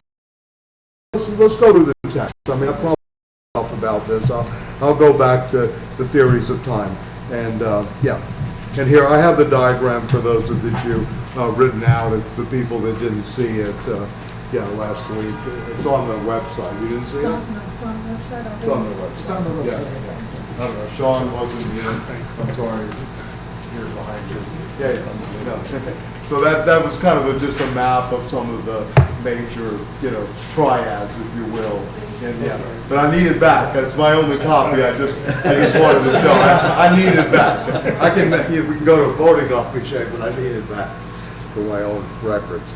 Okay. So anyway, let's go back to the basic problems of phenomenology and to section 3. What page is that on? Page, it's not a page. It's section 3. Thank you. Okay. Section 3, philosophy as a science of being. I think we talked last week about worldviews. And again, when I did this epoch of being thing, this history of being, right, I'm trying to go beyond the worldviews. Right? That's what's really happening here. So, Jerry, she didn't feel well, or she I don't know. left? She left at the beginning. Okay. Gotta go. Okay. Did you have to go? I guess. Okay, all right, I just wanted. Okay, so again, he makes a definition. This is on the second page of section 3. Philosophy is the theoretical, conceptual interpretation of being. This is a very active sentence. The theoretical, conceptual interpretation of being structure and its possibilities. Right? And remember the first day, 2 weeks ago, or at LIU last week, I'm sorry, when I said possibility is higher than actuality, right? This is where Heidegger's sort of going with this Kantian, position, right? Philosophy is ontological, whereas the worldview, in contrast, is a positing knowledge. So worldview philosophy actually cohabitates with positivism, worldview philosophy. Right? And a positing attitude towards being, it is not ontological but ontical. One claim against Foucault by some Heideggerians, I'm not sure this is true, but that Foucault was a light-footed third-tier positivist, that he was dealing with ontic stuff. Not that he was stupid, that's not the point. But the point is, in the history of being, that he was on that level. There was no longer an ontology. He was dealing too much with the ontic region and not enough with the ontological. Can you We'll explain go back to the domains. Well, he's saying that. No, I'm sorry. I mean, but he talks about the difference between ontic and ontological a lot in this section, and I wasn't clear on what he means by ontic. Ontic means the social relations and the periods within a certain ontological. So, for example, an ontic determination would be discussions about excellence in the Greek world. In certain texts. Or St. Paul's letter to the Corinthians or the letter to the Romans would be a document of a kind of ontic modification where the social is always being engaged, right? It's like historical or historically related? Well, not historical in Heidegger's sense, but, it's part of the historical, but it's not the historicality. We're going to get into this. Again, it's a kind of new language. The historicality is higher than the history itself, right? Right. You know, in French, you know, storytelling is histoire, right? You tell your story, you tell your history, right? Yeah, interesting, right? In a way. Geschichte in German is about the history of one's race, class, all of these things play out. So there's a different language at work too. And destiny is a Schicksal too, ascending of that history too. So he's playing on a lot. I'm sorry, I know my German's not good enough to map it out in German, but at least I know what he's trying to play on sometimes in these words. And it's good to read this, you know, very seriously, but at the same time there's a playfulness with the language always going on. It doesn't come across so much in English. It's always a problem with translation that you miss the interplay of the language and, you know. At least they give us all the German usages of being. That's very helpful. See, they give us all the different terms. Yeah. Otherwise, it would be. Yeah. Because in Russian, words represent being. Right, the different, you know, like in German, in English, it's like the being of being of being. Yeah. Being, and it like doesn't make any sense. Right. And they don't capitalize being in English ever in this. So that kind of makes it worse. They could give you the noun version at least. Right, I got you. Okay, let's go on. I mean, worldview is a positive means and a positive attitude towards me is ontological, not ontological, but ontological. So you have a definition here, right here. It posits, right? It positions. It thematizes, which comes from the Greek god aesthetic. The thetic. It has a thetic moment to it. Themis. Yeah. The worldview is a positive knowledge of beings and a positive attitude toward the ontological and ontological. The formation of a worldview falls outside the range of philosophy's task. But not because philosophy is an incomplete addition and does not suffice to give a unanimous and universally cogent answer to the questions pertinent to worldview. Rather, the formation of a worldview falls outside the range of philosophy's task because philosophy in principle does not relate to beings. Right? It is not because of a defect that philosophy renounced the task of forming a worldview, but because of a distinctive priority. It deals with what every positing of beings, even what the positing done by a worldview must already presuppose essentially. So you're stripping away the hypothetical, the suppositions, right, in order to get to what is posited in that moment. Okay? And this is again part of the constructive aspects, part of both the phenomenological destruction as well as the construction, which is going on simultaneously in many cases. The distinction between philosophy as science and one as worldview is untenable. So someone says, what's your philosophy in the vernacular? To Heidegger, that's just a worldview. It's not really philosophy, right? Yeah, in his sense. As is its chief end, the formation of a worldview, and thus would have to be elevated to a level of a worldview, but because of the notion of a worldview, philosophy is simply inconceivable, right? For it implies that philosophy as science of being is supposed to adopt specific attitudes towards and posit specific things about being. So this takes away from the actual phenomena, or being faithful, if you will, to phenomena itself. It's trying to get rid of that overlap, what you bring from the exterior to the object, both the domain or when you're studying the phenomena. Yep. Again, the suspension of any kind of our natural standpoints, where we're sitting, how we're looking. This is a destruction, if you will, of normal perception, normal ways of seeing, you know, except, right? So,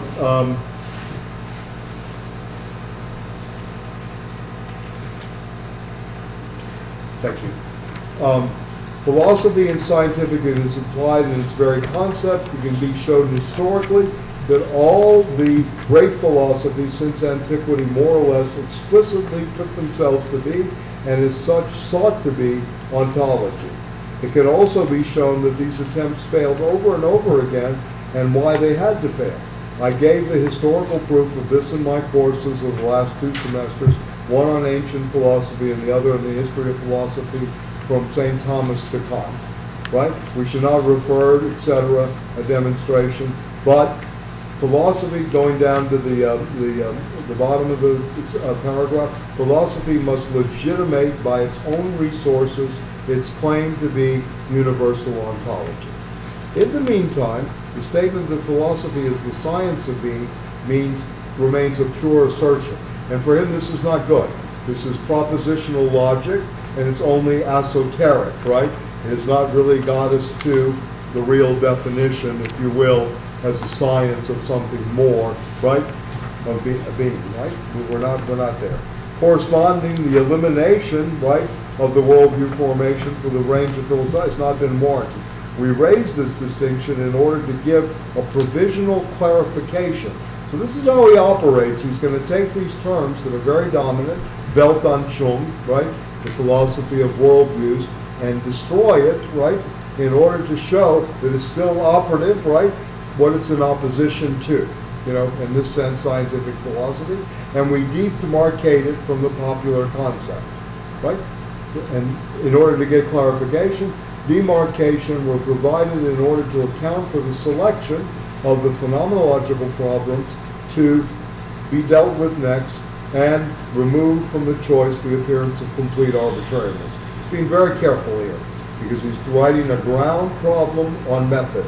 This is like almost, I mean, in our language, this is like a big time textbook on method, right? And he's trying to, yes, it's true though, but I mean, you know, in some ways, how method works. Philosophy is the science of being. For the future, we mean by philosophy as scientific philosophy and nothing else, right? There's nothing else. So, let me just give you a little bit of background. Husserl writes a piece called Philosophy is Rigorous Science. Heidegger reads this very actively, right? He even writes a piece, and I'll make you a copy of my way to phenomenology. Like Lukács wrote My Road to Marx, Heidegger wrote my way to phenomenology, right? In which, you know, philosophy, the claim of Husserl is that philosophy is the science of sciences, right? Which goes back to a kind of Kant that metaphysics is the queen of all the sciences, right? Intellectually, right? So he's going to here, you know, he's trying to play on this, right? And also use this Kantian distinction between the cosmological and the academic as well. So he's trying to ground scientific philosophy, but he's also doing it in terms of working out a new phenomenological method, you know, which is going to include some hermeneutics, right? And that he, you know, talks about in the last part of it, so if you've read it, you've seen it, the reduction, the destruction, right, and the construction, right, the three parts of the method. And then he has the four, you know, we're going to go through the four theses about being. I mean, this is heady, I mean, again, heady stuff, to put it mildly. Okay, but do you understand what he's trying to do here? He's trying to juxtapose, if you will, right? The philosophy of worldviews, right? The Weltanschauung, which is Jaspers' thing, which is going on in philosophy all the time, right? That's your worldview. That's your worldview philosophy, your systems of world. From that, demarcated for clarification purpose, for philosophy once again becoming a rigorous science, which he's taking from his mentor, Husserl, and trying to push forward, right? And this would include being faithful to phenomena, not being faithful to what's positive, right? The worldview already takes what's positive, you know? Isn't it awful what they did to healthcare this week? That's a positive, right, in a sense. In order to understand it, you know, I know it's horrible, yeah. Anyway, right. But Hegel does that. Hegel Yes, he in does. his It's true. phenomenology strips everything away Yes, and it's tries true. to approach. That's true. That's true. Yes, So no, it's there true. is a link in There's a link, of phenomenology. course. Oh, yeah. The three H's are Hegel, Husserl, and Heidegger. And the three masters of suspicion are Marx, Freud, and Nietzsche. Because they're not systematizers. They're trying to undo, you know, some of this thinking. I mean, that's one way of looking at it. Yeah. This is going on in Paul Ricoeur's conflict of interpretations. Which so, you know, how can you be suspicious then of is being an empty fiction in some ways? I mean, this is for you guys to think about. I'm not gonna, I'm not trying to, the real thing here is to be given as much of a hearing without the prejudicial reading, right? This is the real task here, to really follow it along in its steps, etc. And, we're gonna try to go over it as carefully as possible. So it goes on now about what positivism is, right? So this is a very good explication if you ever need this for your, dissertations or any of your work out here. This is an excellent approach to positivism. This has practical value, right? Right? And they're positive, they are a positum for them. All the proposition of the non-philosophical sciences, and this is what he lists. Again, remember, this is the queen, or the ground, right? Philosophy, right? Including those of mathematics, are positive propositions. Hence, to distinguish them from philosophy, we shall call all non-philosophical sciences positive sciences. Positive sciences deal with that which is, with beings, that is to say, they always deal with specific domains. And this is where the Foucault thing came up. The epistemes were about domains, right, etc. For instance, nature, the domain of nature. Within a given dominant domain, scientific research cuts out particular spheres. Nature is physically materious, lifeless nature. Nature is living nature. It divides the sphere of the living into individual fields. The plant world, the animal world. Another domain of beings is history. Its spheres are art history, political history, history of science, history of religions. Another domain, the pure space of geometry, abstracted from space, pre-theoretically and covered in the environing world. The beings of these domains are familiar to us, even at first, for the most part. We're not in a position to delimit them sharply and clearly for one another. We can, of course, name as a provisional description which satisfies practically the purpose of positive science some being that falls within the domain. We can always bring before ourselves, as it were, a particular being from a particular domain as an example. Historically, the actual, this is important, the actual partition of domains comes about not according to some preconceived plan of the system in science, but in conformity with the current research problems of the positive sciences. So anyway, yes, right, exactly. Yeah. And so the sequences of nows in the Aristotelian conception of time, serial nows, is very active in what's chosen to be research. He's looking at this too. We're not really looking at why is that research being undertaken. What temporality does that fall under? How are the heuristics really actually being formed? It's radical stuff, in a way, because what it's doing, it's undermining policy, it's undermining the policy of research, it's undermining now time of certain research, etc. Right? Why is it this way? Maybe this could be used, and someone writes a very good critical study on cancer research, how it's all misplaced. This is a very good way of going about that, showing how these positive, sciences have created this domain that really does not ultimately address the phenomena itself, right? Either dialectically or phenomenologically, and dialectics does study phenomena with all, By the way, the great, and I'm not saying read it right now, but anyway, if you're ever interested, one of the great books that was very influential on Derrida was a book called Phenomenology and Dialectical Materialism by the Vietnamese philosopher Tran Vác Tô. And this was a book that basically changed Derrida's life, in a sense. And it was an approach to Searlean phenomenology, very dense, etc. He ended up a very vicious end when he went back to Hanoi after the war. Tran Vác Tô. What happened there? He was arrested? Yeah, he was arrested. THO? Yeah.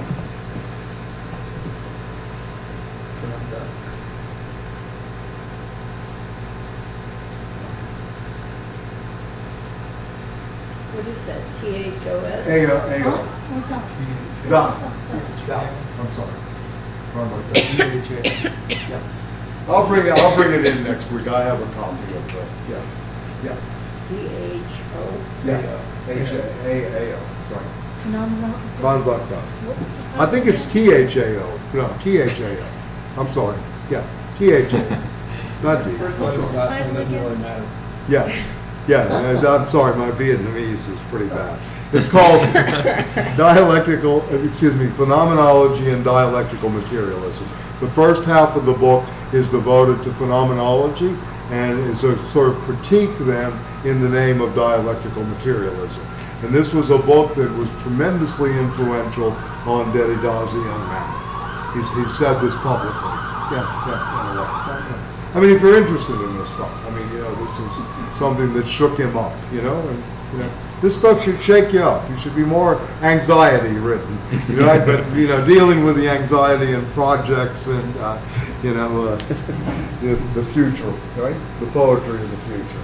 All right. So anyway, he goes on.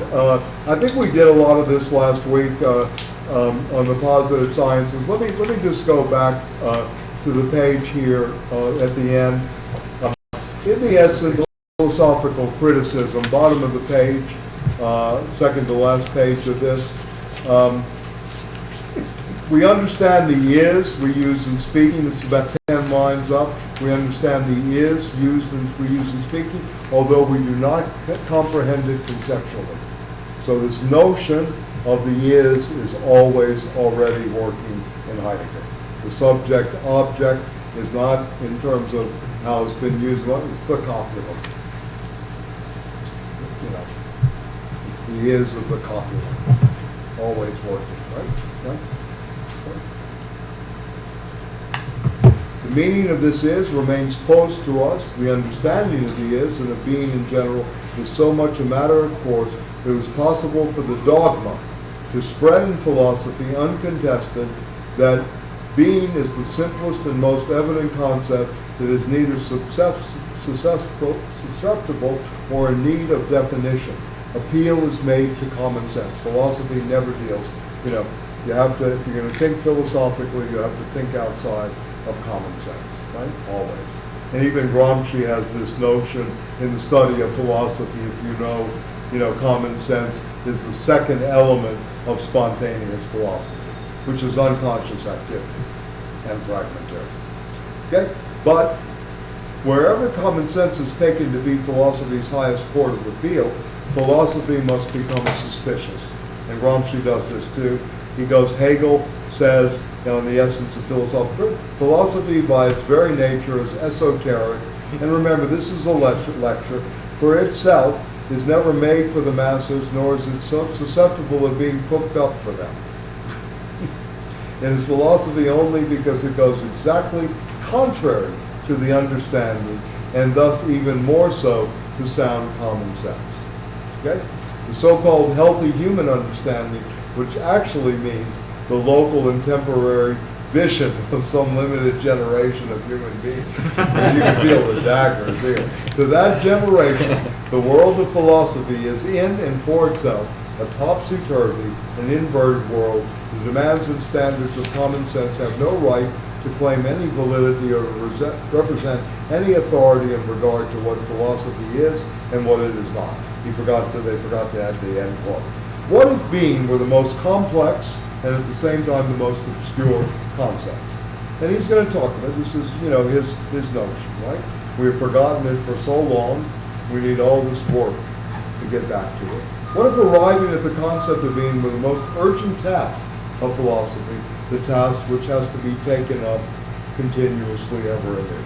Today, when philosophizing is so barbarous, so much like a St. Vitus dance, that was some martyr in Sicily, I don't know, St. Vitus. There's a bar in Greenport. Yeah. Anyway, as perhaps in no other period of the cultural history of the West, and when nevertheless the resurrection of metaphysics is hawked up and down all the streets, sold, and there's a very funny book by the Roman philosopher Lucian called The Sale of Philosophers, where they're sold at auction as slaves, and they have to sell their goods to the highest, bidder because they want a good master. So everybody, Epicurus promotes his, pleasure. You know, he has everybody else, Dionysius, you know, something. Yeah, it's very funny. Yeah. Okay, so what Aristotle says on one of his most important investigations in the metaphysics has been forgotten. That which has been sought for from of old and now and in the future and constantly. Yep. So this is your future's past, if you will, right? And that on which inquiry founders over and over again is the problem, what is being? If philosophy is the science of being, the first and last and basic problem of philosophy must be, what does being signify? Whence can something like being in general be understood? And how is the understanding of being at all possible? Okay? So then he gives the fourth thesis. Remember, this is a course. You can go down one. He's going to investigate Kant's thesis. Being is not a real predicate. So we cannot have a predicate about being the is, right? Then the thesis of medieval ontology, going to the domination of natura, right? Scholasticism, which gives back to Aristotle. The constitution of the being of a being belong its whatness and its essence and its existence or its extantness, right? So all medieval philosophy, the second part of his course here, is going to be about existence and essences, the play between the two, right? This is something that Sartre, one of his better propositions, I think, and really movement, and I think it's something for us to certainly think about. Existence precedes essence. Yeah, he's really attacking essentialist thinking, right? Essentialist thinking. Yeah, something that this whole stuff, you know, the next generation of feminists, unfortunately, the next generation of art, this essentialist tendency that's always going on, which takes away. Yeah, it's well, that's why he's in the self-conscious epic and not in the nature. Yes, exactly. Yeah, which would be essential. Yes, right, right. The whatness, and the I know about yeah. So then the thesis of modern ontology, that the being of nature, res extensa, and the being of mind, res cogitans. This is Descartes, the extended thing and the thinking thing at work in the epoch of self-consciousness, getting away from nature, the birth of the cogito, right? Of the cogito, which we still live under, in my opinion. It's the cogito and the self-consciousness. The cogito is an institution of the West. You know, how can one think outside the cogito? Yeah, I mean, you know. And I'm sorry, Tom left because we could get into a little the mind-body problem and the dualism, but we'll do that later, I'm sure. Yeah.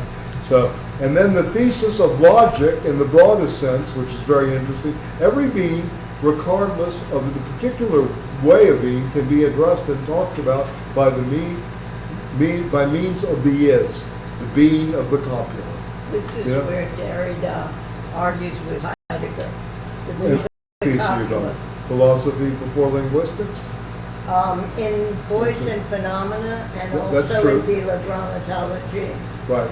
The most important thing where he uses the copula is when he rereads the propositions of Emile Benveniste, the great linguist, you know, on categories of being that are being used in logic.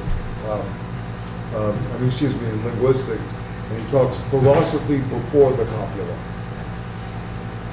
Okay. So in some ways he's pro-Heidegger. I'm going to bring it to you next week. He's not, Derrida would argue with that. Yes. Okay. He's basically saying the copula does not prove presence. Right. No. Seen presence next to me. Okay. It's more complicated. I'll go back to that. Okay, I'm sure it is. No, I mean, it's okay. That sounds Yes. You know, we used to, you know, when I first went to Johns Hopkins and Derrida was being read popularly, I went to the steam bath. And it was a co-ed steam bath, and it was during the, you know, after the 60s, everybody's going nude, right? So somebody comes in and they start talking about Derrida and said, it's all about sex. It's all about sex. The copula. So I felt like I was in, you know, I don't know if you know the Bruce J. Friedman play, Steam Bath, right? Where God comes in as a Puerto Rican, right? Valerie Perrine. And he's gone. Yeah, and then he's gone. Yeah. He's gone. Yeah. God. The Puerto Rican's God. Yes. Yes, right. He's being, right? Being is God, right, in that case. All right. Anyway, so let's go down a little bit. So these are the 4 theses he's going to engage in the history of philosophy. And these are very all important because medieval ontology, obviously the non-predicate in the Kantian moment, right? Modern ontology in terms of the Cartesian, cogito and Hegelian self-consciousness, and then the broadest thesis about Heidegger, that Heidegger's proposing. He is. The little word is. The whatness, the thatness of a thing, and also Dasein's isness. How are you moving? If you think of your day in terms of isness, and you're in process all the time, begin to think in terms of almost participle, and gerund. You're shaving, you're doing this, you're driving, you're doing, you're walking, etc., etc., etc. And in some ways it's a very activating, kind of vocabulary here. Didn't Buckminster Fuller say I'm a verb? I seem to be a verb. Oh, excuse me. I'm sorry. Seem to be I'm a sorry. verb. Since you're so Derridian, I have to do this. Yeah. Okay. So look again. This is setting up a course that he's going to engage. The whole book ultimately will engage these 4, theses that he's going to go. And he said the course will deal with the question of the meaning of being in general. You can see it's the same year, being in time. We're going to go now to see how they're all connected, interconnected, these 4, right? And if you turn the page to the meaning of being, the path that we take, you basically go on to the page in which, right before section 5, since we got to move on, we've identified 4 groups of problems that constitute the content of the second part. The problem of the ontological difference. The ontological difference is the problem of being and beings, right? And the ontological and the ontic. The problem of the basic articulation of being, something we're trying to do through a reading of Being in Time as a retrieval of Dasein as the exemplary being or their interrogation. The problem of the possibility of the modifications of being in its various ways, and then the problem of the truth character of being. And the truth character here will lead us to the hermeneutical problem and also the question of aletheia, right? So they're treated provisionally. Looking backward from the discussion, we'll see the problems which we are provisionally occupied in the first part. So Heidegger is always engaged in a prospective, retrospective reading. And this is good to remember, keep in mind. It's always prospective, retrospective. This is always happening this way, right? And they grow out of the inner coherence of the general problem of being. So he's going to stick to that all the time. Okay, then the character of the method. And this is important. I want to put up just a couple of more words here.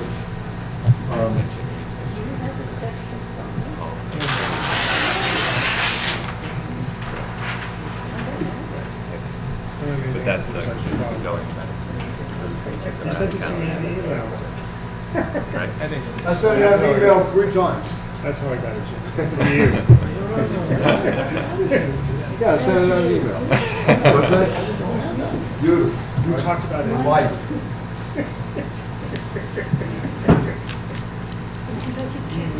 Oh, no. You gave it to me. Right? So again, this is the beginning of this. I mentioned this word last week, aletheia, which means literally disclosedness, uncovering, discovering with a hyphen between it. And when he hyphenates words, he wants us to think this, then the closing, right? That you have a closure, but at the same time, you're dissociating yourself from it. Okay, so try to keep that in mind. There's always this double movement happening, of where you're in some, but you're also outside. Try to think of it that way. So the aletheia, and then the aletheological is part of the reading. You're going to be reading in terms of disclosiveness, uncovering, discovery, these kind of characteristics of the aletheological. Now, he's going to use the ontological method, he says, the character of method, the third part of the course. So the first part, as you remember, was the theme of being, right? Talking about scientific character philosophy versus that of the worldview philosophy. The second part of the course was about the four propositions. Being is not a real predicate, the medieval ontology, the modern character of ontology, and this is popular, right? And now he's going to go into what the method is. So let's look at this. The method of ontology, that is philosophy in general, section 5, the first paragraph on the next page, is distinguished by the fact that ontology has nothing in common with any method of any of the other sciences, all of which, as positive sciences, deal with beings. That's radical, right? I mean, think about this. The method of ontology is distinguished by the fact that ontology has nothing in common with any other method of any of the other sciences, all of which, as positive sciences, deal with beings. On the other hand, it is precisely the analysis of the truth character of being which shows that being also is, as it were, based in a being, that is, in the Dasein. So again, going back to my general outline, Dasein is the exemplary, quote, site of the retrieve, right? The retrieving of the question. Okay? Being is given only if the understanding, hence the Dasein exists. And remember, I put up the existentials for you too in the chart. This being accordingly lays claim to a distinctive priority in ontological inquiry. It makes manifest in all the discussions of the basic problems of ontology, and above all in the fundamental question of the meaning of being in general. The elaboration of the question and its answer is a general analytic, and we're going to see this in the existential analytic. That's why we're going to concentrate a lot on the existential analytic of that time. Ontology has, for its fundamental discipline, the analytic of the design. This implies at the same time that ontology cannot be established in a purely ontological manner. Its possibility is always referred back to a being, that is to something ontical, that is the Dasein. Ontology has an ontical foundation, right? But it in itself is on the abyssal plane. I want to point this out. He's saying that you can get a foundation ontically, right? But ontology itself is non-foundational. Okay? But it is going to be part of the method. Okay? We're not building the cement. We're not doing the new foundation for all of philosophy here. Right? It's a fundamental ontology that he's looking at, not a foundational. The foundational is in the ontic. I should put this on the board. So the search here, and I'll go back to these terms. I know it's very another foreign language. Fundamental ontology is really where he's talking about. This is part of the method, right? The method of fundamental ontology, right? But this has no foundation. This is not the foundation. The foundation is foundational, ontic. Yeah, or ontic foundational, right? Philosophy, if you will, right? Fundamental ontology is not foundation, right? Not foundation. I emphasize. So the fundamental is going to be different than the foundation. Nothing becomes, quote unquote, fixed, right? Ontic comes back to the thingness, right? Well, there's whatness and thatness all in the, yes. And the ontic is also where the existentialia are, right? Our existence. We're ontics, if you want to talk about it this way. We're ontic beings. We're beings in the world, right? We're beings in the world. We're not being, right? Right, in a sense. So this is a very different moment, right, than this. If you want to look at it there, yeah, this is on all kinds of levels of abstraction to our minds. Yeah. But anyway, yes. Is that also the difference between existential and existential, the way that it's spelled differently in this book? T-I-E-L? Yes. That's the ontological Yes. version of existential? Yes.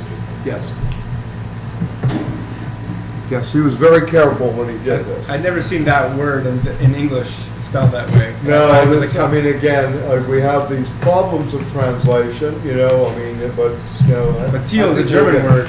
They're using a German suffix, teal. not an English word. Yes. Yes. Or maybe they're using a German word just No, they're using a Latin word with and what teal means is, teal is judgment.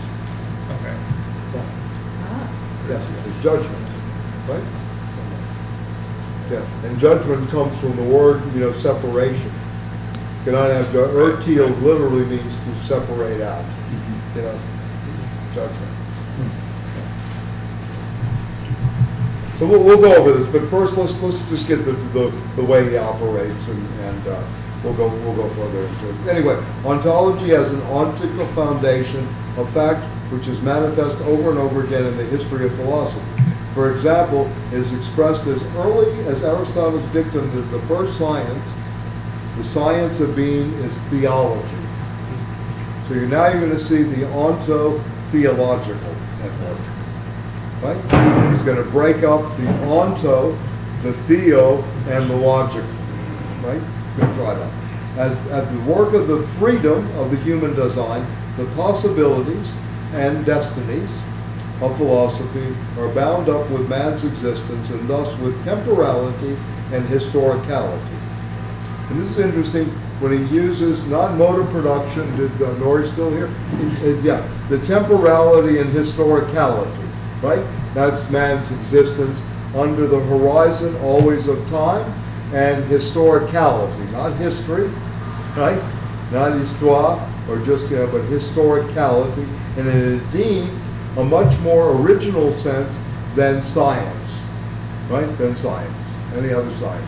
So consequently, in clarifying the method, right, the scientific character of ontology, the first text is the demonstration of its ontical foundation and the characterization of the final. So again, why Dasein becomes the exemplary being of how this interrogation and site under which this is going to take place. You guys understand? I mean, kind of get, yeah, good. Okay. So the ontological foundation, the demonstration, to demonstrate, right, is to show forth, etc. To really, not scientific demonstration. This is going to be an uncovering, if you will, of phenomena, right? Okay. The second task, right, consists in distinguishing the mode of knowing, operative in ontology as the science of being, and this requires us to work out the methodological structure of the ontological transcendental differentiation. In early antiquity, this was seen that being and its attributes in a certain way underlie beings that perceive them, and so are proteron and earlier. Right? When we begin to describe these beings in the ancient world, already existing protheron. You want to write science fiction? Got all kinds of terms here to work with. Anyway, the term denoting this character by which it precedes being is the expression a priori. What is proteron, right? What is a priori, right? I'll go over that word, a priori. Being earlier or prior. He's addressing students. This is a treatise, is how we're reading this.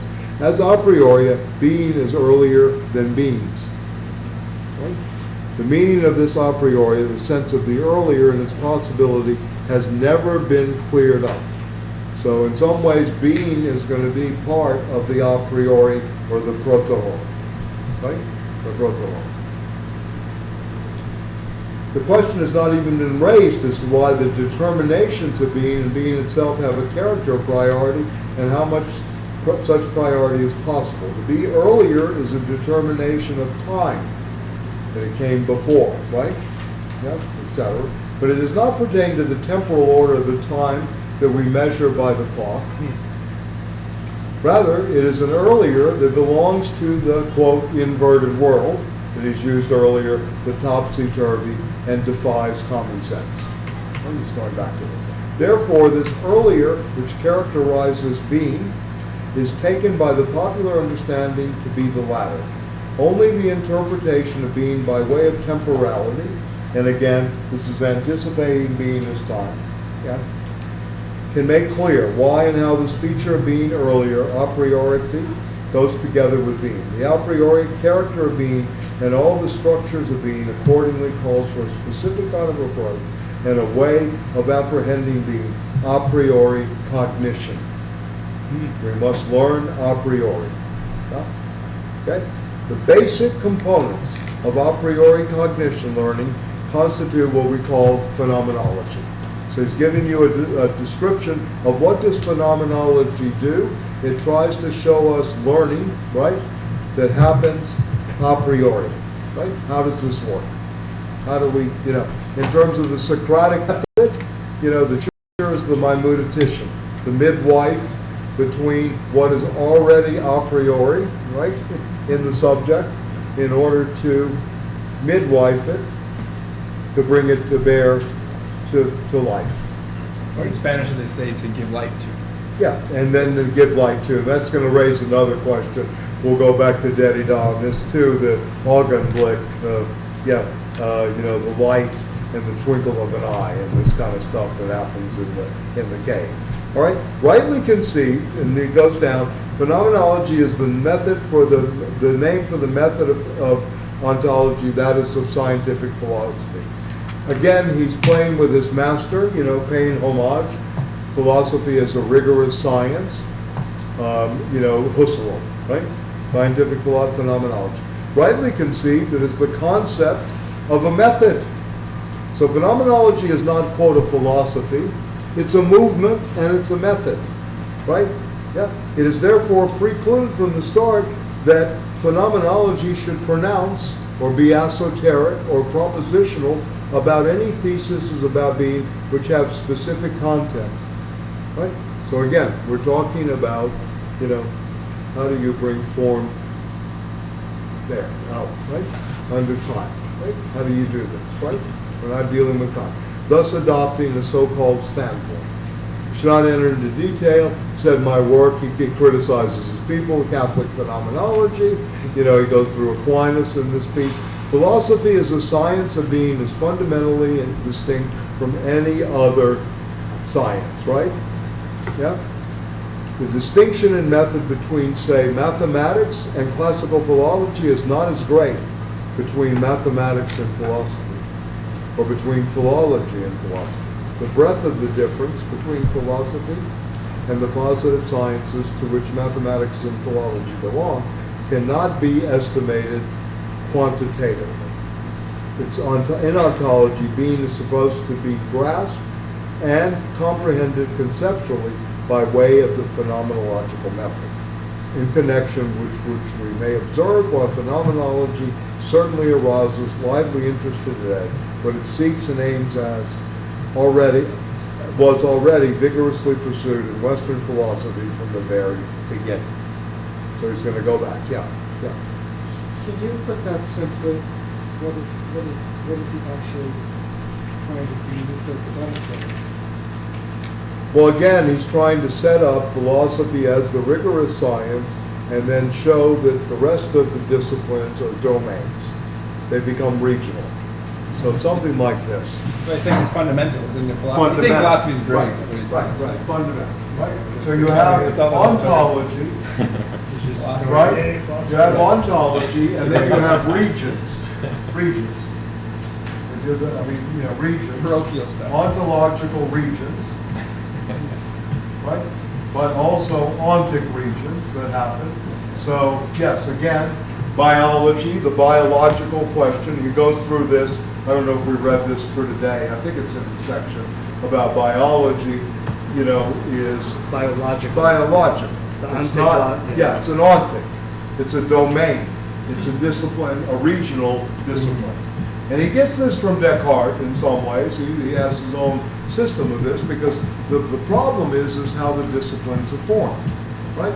In many ways. This is what he's really trying to do. He's trying to reorient, if you will, his attempt as a philosopher and as a thinker, to reorient philosophy as fundamental ontology, as the ontology. And wants to rid it, if you will, but this is going to take part of this long destruction of the onto, the theological, and the theos and the logical. Right? He wants to break all this up. So you're going to have ontic regions in the positive sciences, theology, right? But what? Well, yes, but no goodbye to Aquinas, because we still have being as production, right?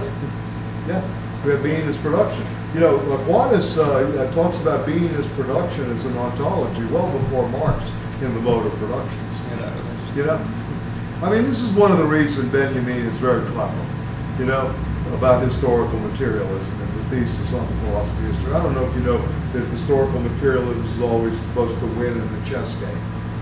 You've read this, the first thesis of the, thesis on history, and then he says, but theology is wizened and it keeps out of sight. Right? He adds that to historical materialism. And that's to a kind of kudo to his friend Scholem, but at the same time, he's well aware of how much this still plays, right, in the history of this ontology.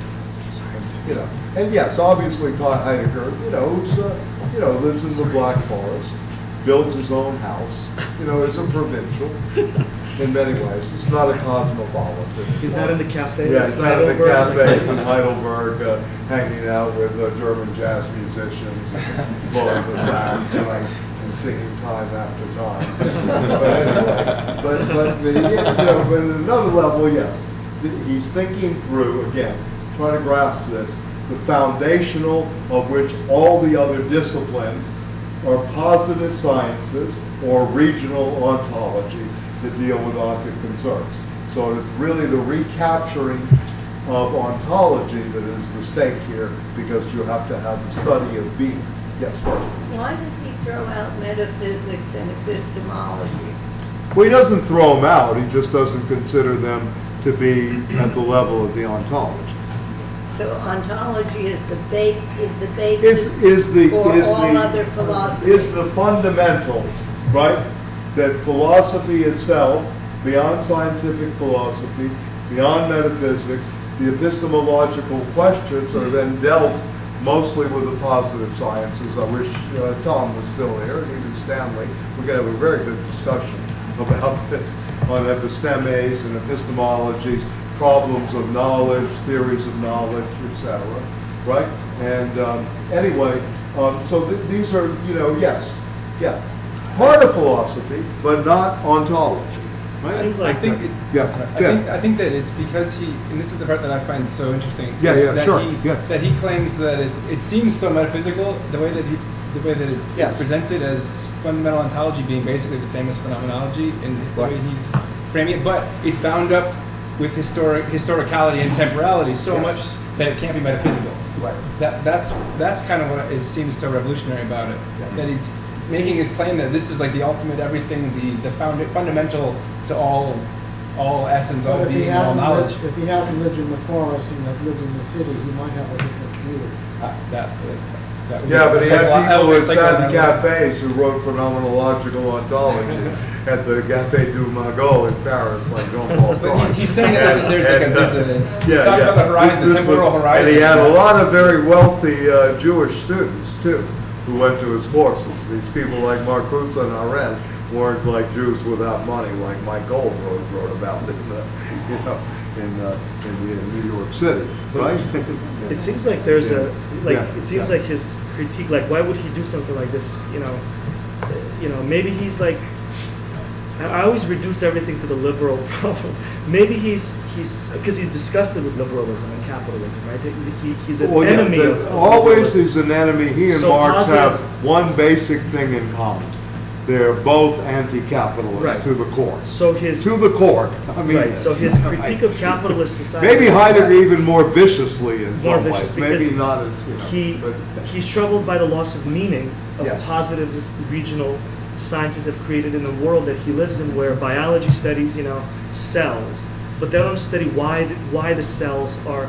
They just sort of explain it because it's evolution or whatever. Then the economists study inflation, and then the Marxists, the mechanical Marxists, study like the proletariat Right. should be in charge and not the bourgeois. You know, Right. and Heidegger's saying these are important like pieces if you like zoom into them, but they're meaningless by themselves. Right. But yet everybody thinks that that's all there is to our existence, just Right. to figure out a little like, Yeah. like you listen to jazz, but you hate, you know. I mean, I went through this when I studied music. Like, you know, are you like a free jazzer or that's not jazz? You know, so like Miles Davis sucks because he did fusion. You know, like they had these absurd debates between like dogmatic regional ontologies of like bebop people.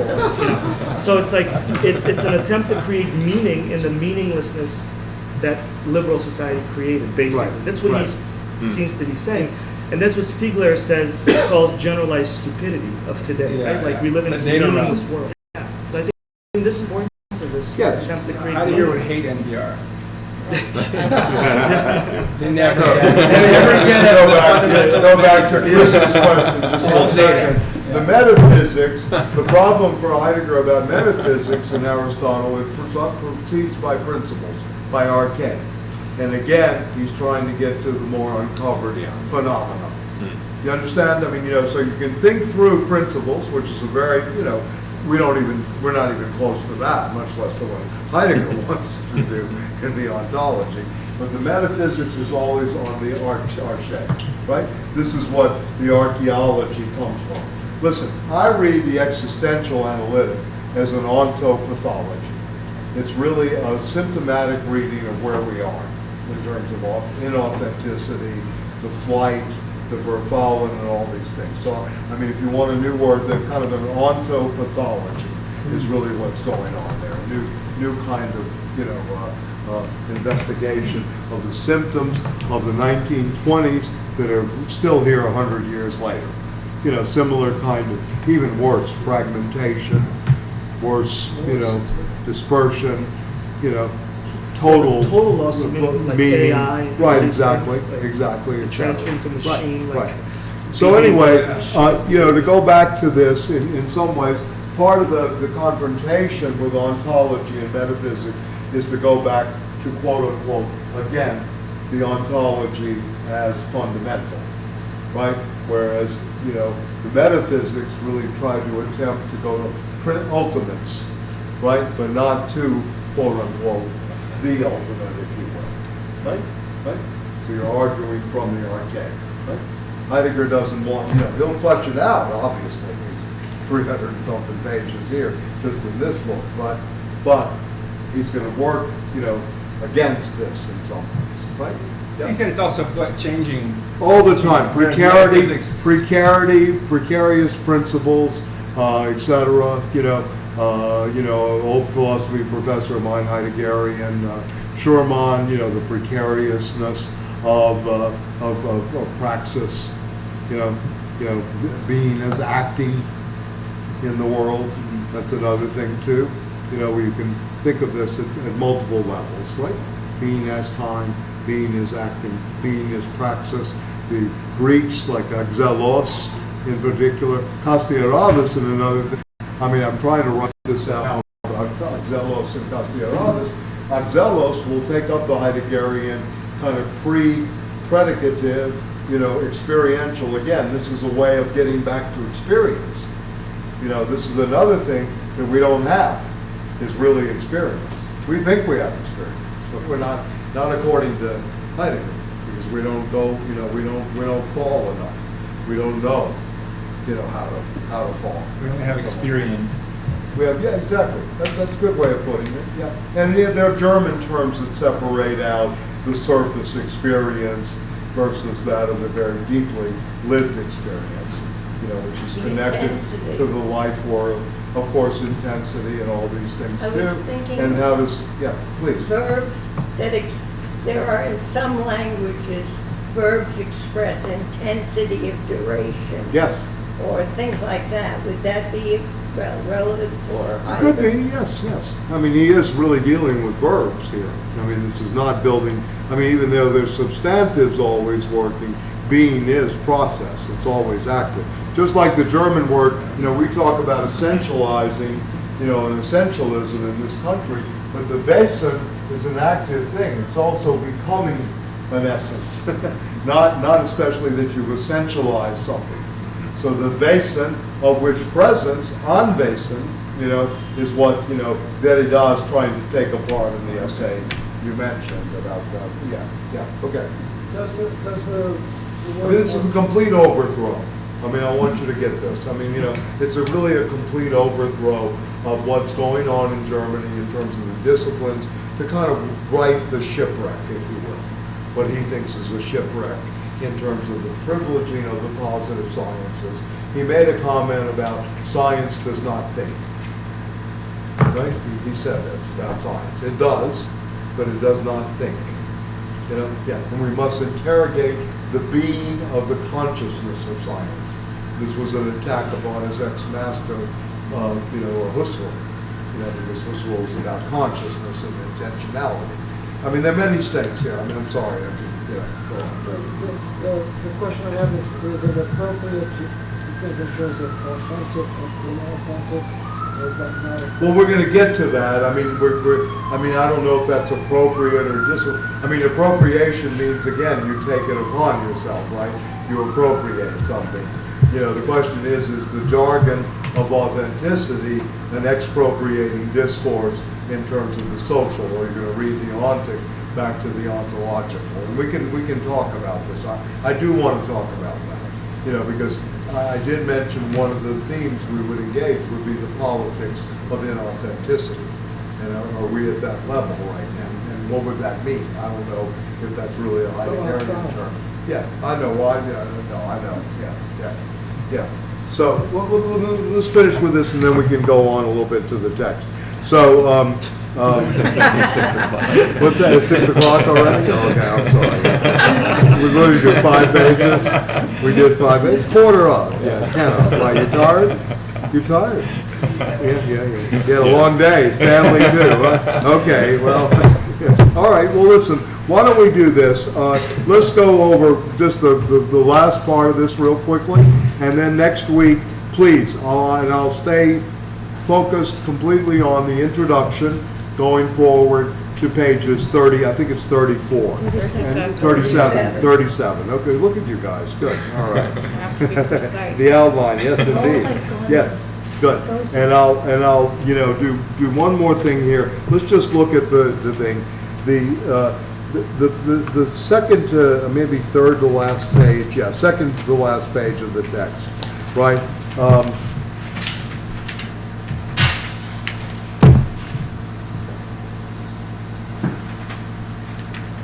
So it's actually construction begins. The three basic.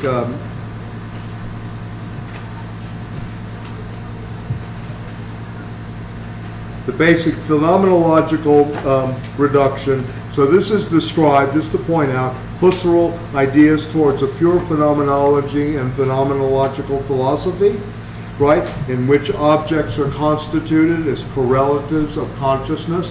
You're always intentionally, in a projective movement, what Husserl calls you're retaining the object as well as protending it, right? So this protension-retentional structure is always taking place, but it's in consciousness as a correlation of the object being constituted and you doing the constituting. Okay? We'll talk more about that too. This is an important part. Phenomenological vision and, never a technique, he says, down at the bottom, scientific method. All right, phenomenological reduction, that's the first one, is as the leading of our vision from beings to being, nevertheless is not only the basic component, it is not even the central component. This guidance of vision back from beings to being requires at the same time we should bring ourselves forward towards being itself. So this is where it must always be to view object in a free projection. Okay? This is where the construction, right? The projecting of the antecedently given being upon its being and the structures of its being we call phenomenological construction. This is the retrospective, prospective, right? Retention, protension in terms of a real activity of where we're freely projecting towards the object, right? Not with a natural standpoint, not colored by any kind of practice. And this is where the construction too. Not exhausted also by phenomenological construction. And, okay, since Dasein is historical, he'll go on about this. And then finally, the destruction on the next page, the three basic components, right? The reductive construction of being a critical process in which traditional concepts first must be necessarily employed or deconstructed down to the sources from which they were drawn, okay? This anticipates, of course, Derrida's trace, right? And then he goes and he recapitulates the three basic components of phenomenological method: reduction, construction, destruction, belong together in their content and must receive grounding in their mutual pertinence. Construction in philosophy is necessarily destruction. This is German at work, right? That is to say, a deconstructing of traditional concepts carried out in a historical recursion to the tradition, right? So this is the way. You're going to read the Grundrisse, you've got to go back to the Grundrisse. You have to completely, you have to construct it. You have to deconstruct it simultaneously, right? This is not a negation of the tradition or a condemnation of it as worthless, quite the reverse.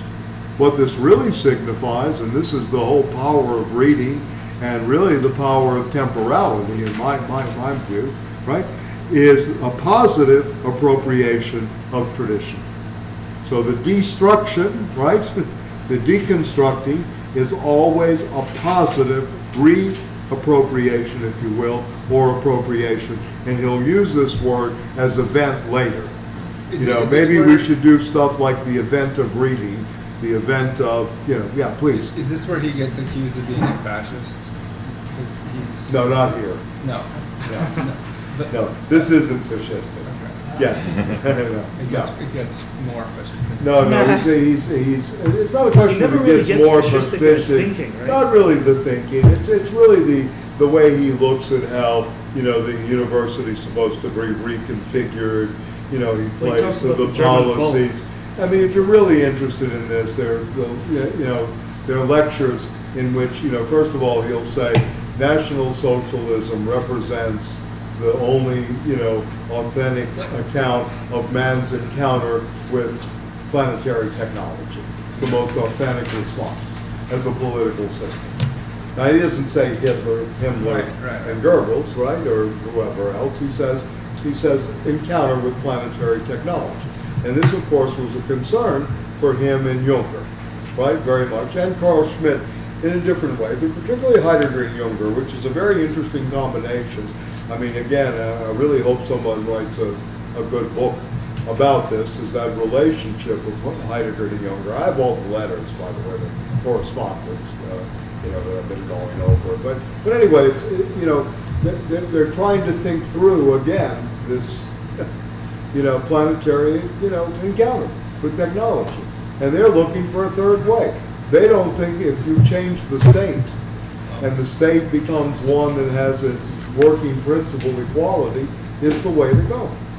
They don't really think so. Yeah, these two. They don't really think this way, right? In a way. They think more like Platonic guardians, in the old sense of the Republic. That you're really developing a warrior class, right? In a sense, right? Junger's heroic realism. His book on pain is now out. As Junger as being one example of a kind of living Übermensch, who fought in the bunker, etc. Right? So again, this is an attack, as Artaud said, on liberal democratic principle. Whether it's an attack on an open-ended creative communism is another story. I mean, you have to think this through at multiple levels. Of course, yes, there are inclinations here. There's certainly some symptoms of National Socialism going on. And there's nationalism at work here, in a real way. Germania, the poem Germania, is the privilege. This is the German mind, the German retrieve of the tradition. It's not the French, it's not the Spanish, and it's certainly not the American retreat of the thing. In fact, he said, you know, the Germania was caught between the pinchers of the one hand the Russian, right, the Soviets, and on the other hand the Americans. Yeah. So he had this too at work in the 1935 in the Introduction to Metaphysics. He'll speak to this, right? Caught between these pinchers of these two political systems. And this is where, you know, Arendt writes a book like The Origin of Totalitarianism. Yeah. You know, where she sees, you know, I don't agree with this, but, you know, she sees totalitarianism coming out of a 19th century set of principles, right? That plays out on the one hand on the left and on the other hand on the right. And that there's no ultimately essential difference between the Soviet system and the quote American system, or the liberal, you know, quote democratic capitalist system. Right? She'll go that way. And that became a household word, totalitarianism. You know, it was picked up by, you know, Orwellian 1984, you know, the doublespeak, etc. Huxley that I'm rereading, Brave New World. You can see him revisiting that. So this was part of a very, you know, Stanley was talking, the New York Review of Books crowd. Very intelligent, highly educated people who are, you know, quote unquote, you know, defending, at least in my opinion, a very defunct system by not taking the rereading of Marx into account, or the rereading of Marx from an anti-humanist perspective and see where we really are. This to me is a problem with this kind of totalitarian thinking. And we can talk more about this, how she sees the poles. But in a way, this book, and I mean, we haven't gotten there yet because I want you to be at least acclimated somewhat to terms, somewhat to you know, the vocabulary that's being used, the method itself. And I would read this twice. I mean, I even read, you know, at least twice, you know, to get a grasp of it again. That, you know, you have to really follow around the method to see where he's really going here. You know, so you have an ontopathology. At the same time, you have an encounter of positive reappropriation of the history of philosophy. You know, all this is operative at this thing, as well as some projections about care. You know, all done within the horizon of a new, you know, conception of time. You know, I mean, this is really very much, you know, this is what it is. It's about, and time is not aboutness. It's not narrative. It's not about the storytelling. It's not about time. It is time. What is time? Yeah. So this is what he's thinking through. He's the thinker of time, if you will. Yes. So was Einstein. So was Proust. Yes. It's like modernity is concerned with time. And the breakdown, in as you know, in literature, in some ways, of spatial form, in some cases. You know, in the experimental novels. You begin to see this in the art. Who's Heidegger's friends? George Brock, the sculptor. Go look at Brock. Yeah, I mean, look at what these people are experimenting with in time, you know? Yeah. What they're doing spatially vis-a-vis, you know? Yeah. So it's very interesting when you begin to put this into, you know, a larger context of what we know, what we've experienced, what we've learned, but at the same time, to kind of see it and see how it's, you know, its process is really engaged. So yes, for those of you that like going ahead, read them retrospectively, it's good to maybe go to section 82 on the question of time and temporality, and especially the long footnote of which I mentioned part of today, Aristotle as a serial now, not as a serial killer, but as a serial now thinker, right? As the now points. So this is one way of reading it, you know, how it's programmed, you know, the book itself. You know, we're supposed to see Dasein under the horizon of time. And he's going to make distinctions between cyclic type. One of the reasons I did this epochal thing today is to kind of attune you, if you will, towards ultimately what he's going to make distinctions between cyclic types, right, and temporalitat, right? We're going to talk about these distinctions that go on within time. But, you know, what Chris mentions is interesting. Proust has a different notion of time, simultaneity, which Heidegger will take on, in terms of Henri Bergson, who was Proust's uncle. Yep, you knew that, huh?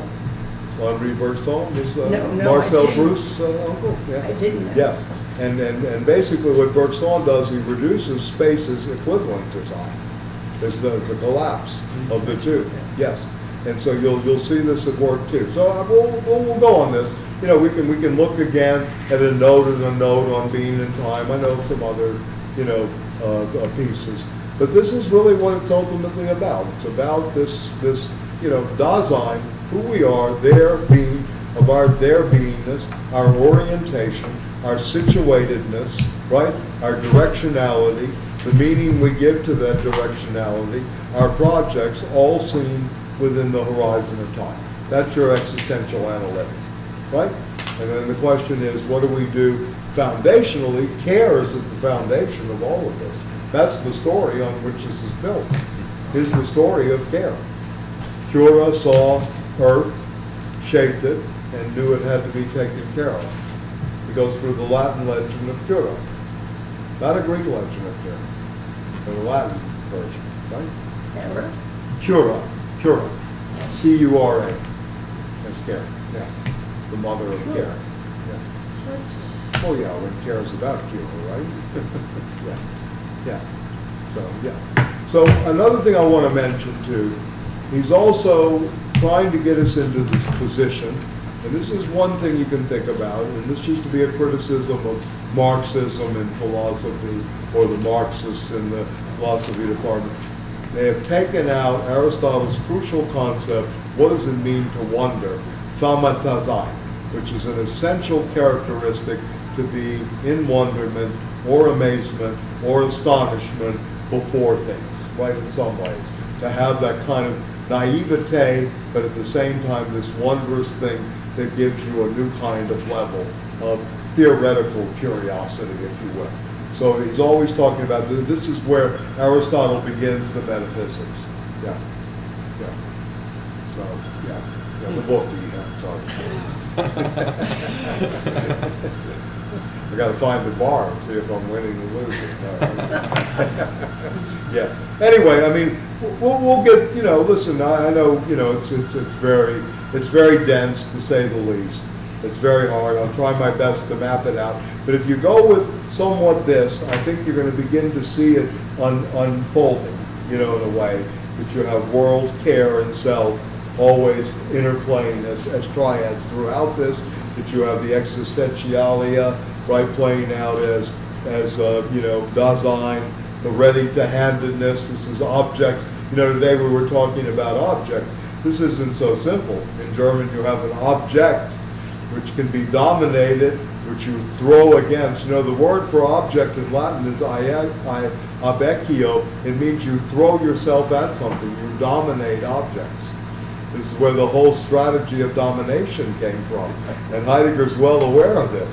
So then you have the Gegenstand, you have all these different words in German about what is under study in this subject-object, relationship. So we're going to talk about that. Then we have the present to hand, being with others, then the level of care, which has to do with attunement, being in, how interpretation takes place. Is it hermeneutical? Aletheological, we'll talk about this, a hermeneutical circle a little more. I was thinking today, I told someone what I was going to do who wasn't coming. I said I was going to do multiple levels of method, which I didn't do. So next week, after we get into the text, I want to talk genealogical method, dialectical method, hermeneutical method. These are the major methods, that are prevalent in the human sciences. How can these work together? Where is the overlap? But at the same time, how are they different? Nietzsche is very much the genealogist, but he also has dialecticals. Yeah, want to say something? No, okay. The hermeneutical, is part of this hermeneutical circle. We'll talk about this when we get to the sections, which are later. Heidegger is also speaking about language, esoteric logic. He's talking. Listen, think about this way. The thing in English language, think about intuitive essences, right? Think intuitive essences. How you intuit essences.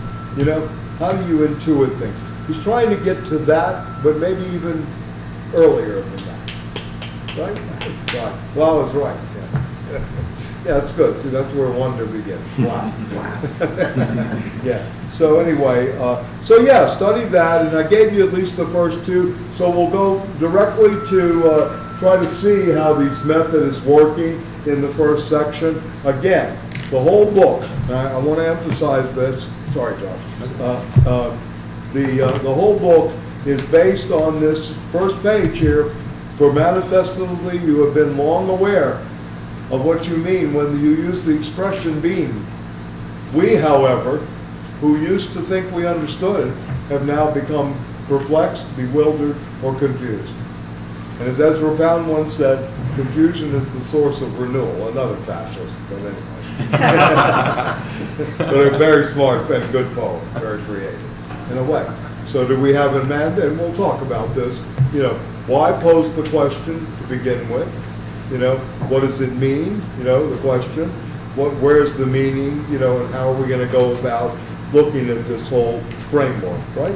So, yeah. And I'll try to go through this. So, and let me just mention this before we go. I'm sorry. I have too much in my mind here. 1927, Basic Problems of Phenomenology and Being and Time. 1929, he starts to fulfill the second part of the project that he does not fulfill in Being and Time, Kant and the Problem of Metaphysics. That's 1929. He does this, in which he engages the epistemological and the imagination, the transcendental imagination. And the third part, the major text, would be the 1962 lecture that he gave on time and being. So these are crucial things that try to flesh out. He only gave lectures, right? At this point. Kant the problem. This is, again, someone who wrote for lectures, very much like Aristotle did back in, you know, in Athens, back in the day at the Lyceum. This is Heidegger. This book here is the only book he ever wrote. And again, he puts it together to get the job because they say, Dr. Heidegger, you need a book. Right? And so he puts together Being and Time. The rest are hundreds of volumes, you know, 120 volumes of his lectures, you know, etc. In which he's still working out the similar problem, this whole question of being, right, etc. But the question that you raised about metaphysics, epistemology, and ontology is problematized and engaged Kant in the problem of metaphysics. This is where you can ask Balibar when you see him, is where the notion, he won't tell you. He'll say, no, we didn't read that. But anyway, the notion of the problematic comes out of this, out of Kant and the problem of metaphysics. The whole notion of when the Althusserians speak about the problematic, it's in that whole section. Yeah? And then, of course, time and being is the reverse of being as time, but time as being. And he'll talk about this, he'll talk about the event. And luckily, I mean, I'm doing, you know, some research now into the event, the Ereignis, and also how the event has been constituted in the history of philosophy, doing it with a bunch of people, of which Nori behind you is participating in, you know, after we finish this structure of world history, which after you read Heidegger is kind of like here, but it's interesting, you know. Yeah. Anyway, what the event is, you know, itself, you know, which leads into Badiou, you know, being as an event, and of course other people who've spoken of an event, right? A non-event serial, you know, event as an ontology. So it gets interesting, you know. Is the event, there's a being, and you know, whatever. Right? So good luck with energy, matter, and time. Yeah. So we're going to do 1 through 8 next week. Definitely. I'll make a point of sticking to the text. Yeah. And should we keep reading or should we just stick? You know, I think if we can really ground ourselves, then we can go on to the next section after that. But I think I gave you. I mean, you should have in your notes. I have a very elaborate, you know, outline that I'll give you next week. The rest of the whole text. So we went to 5 today, right? Let me just see. We didn't. No. That was a different text. Oh, this one. Okay. Well, that's, That was like the introduction to that I'm course. confused. The introduction, part 1 and 2. Third up to page Up to page 38. 37. Yeah, that's what we're gonna do. Yeah, then we're gonna go on to, I mean, we'll go on to the next section, which is, Introduction section is one which thing. is, the general understanding of being, which would be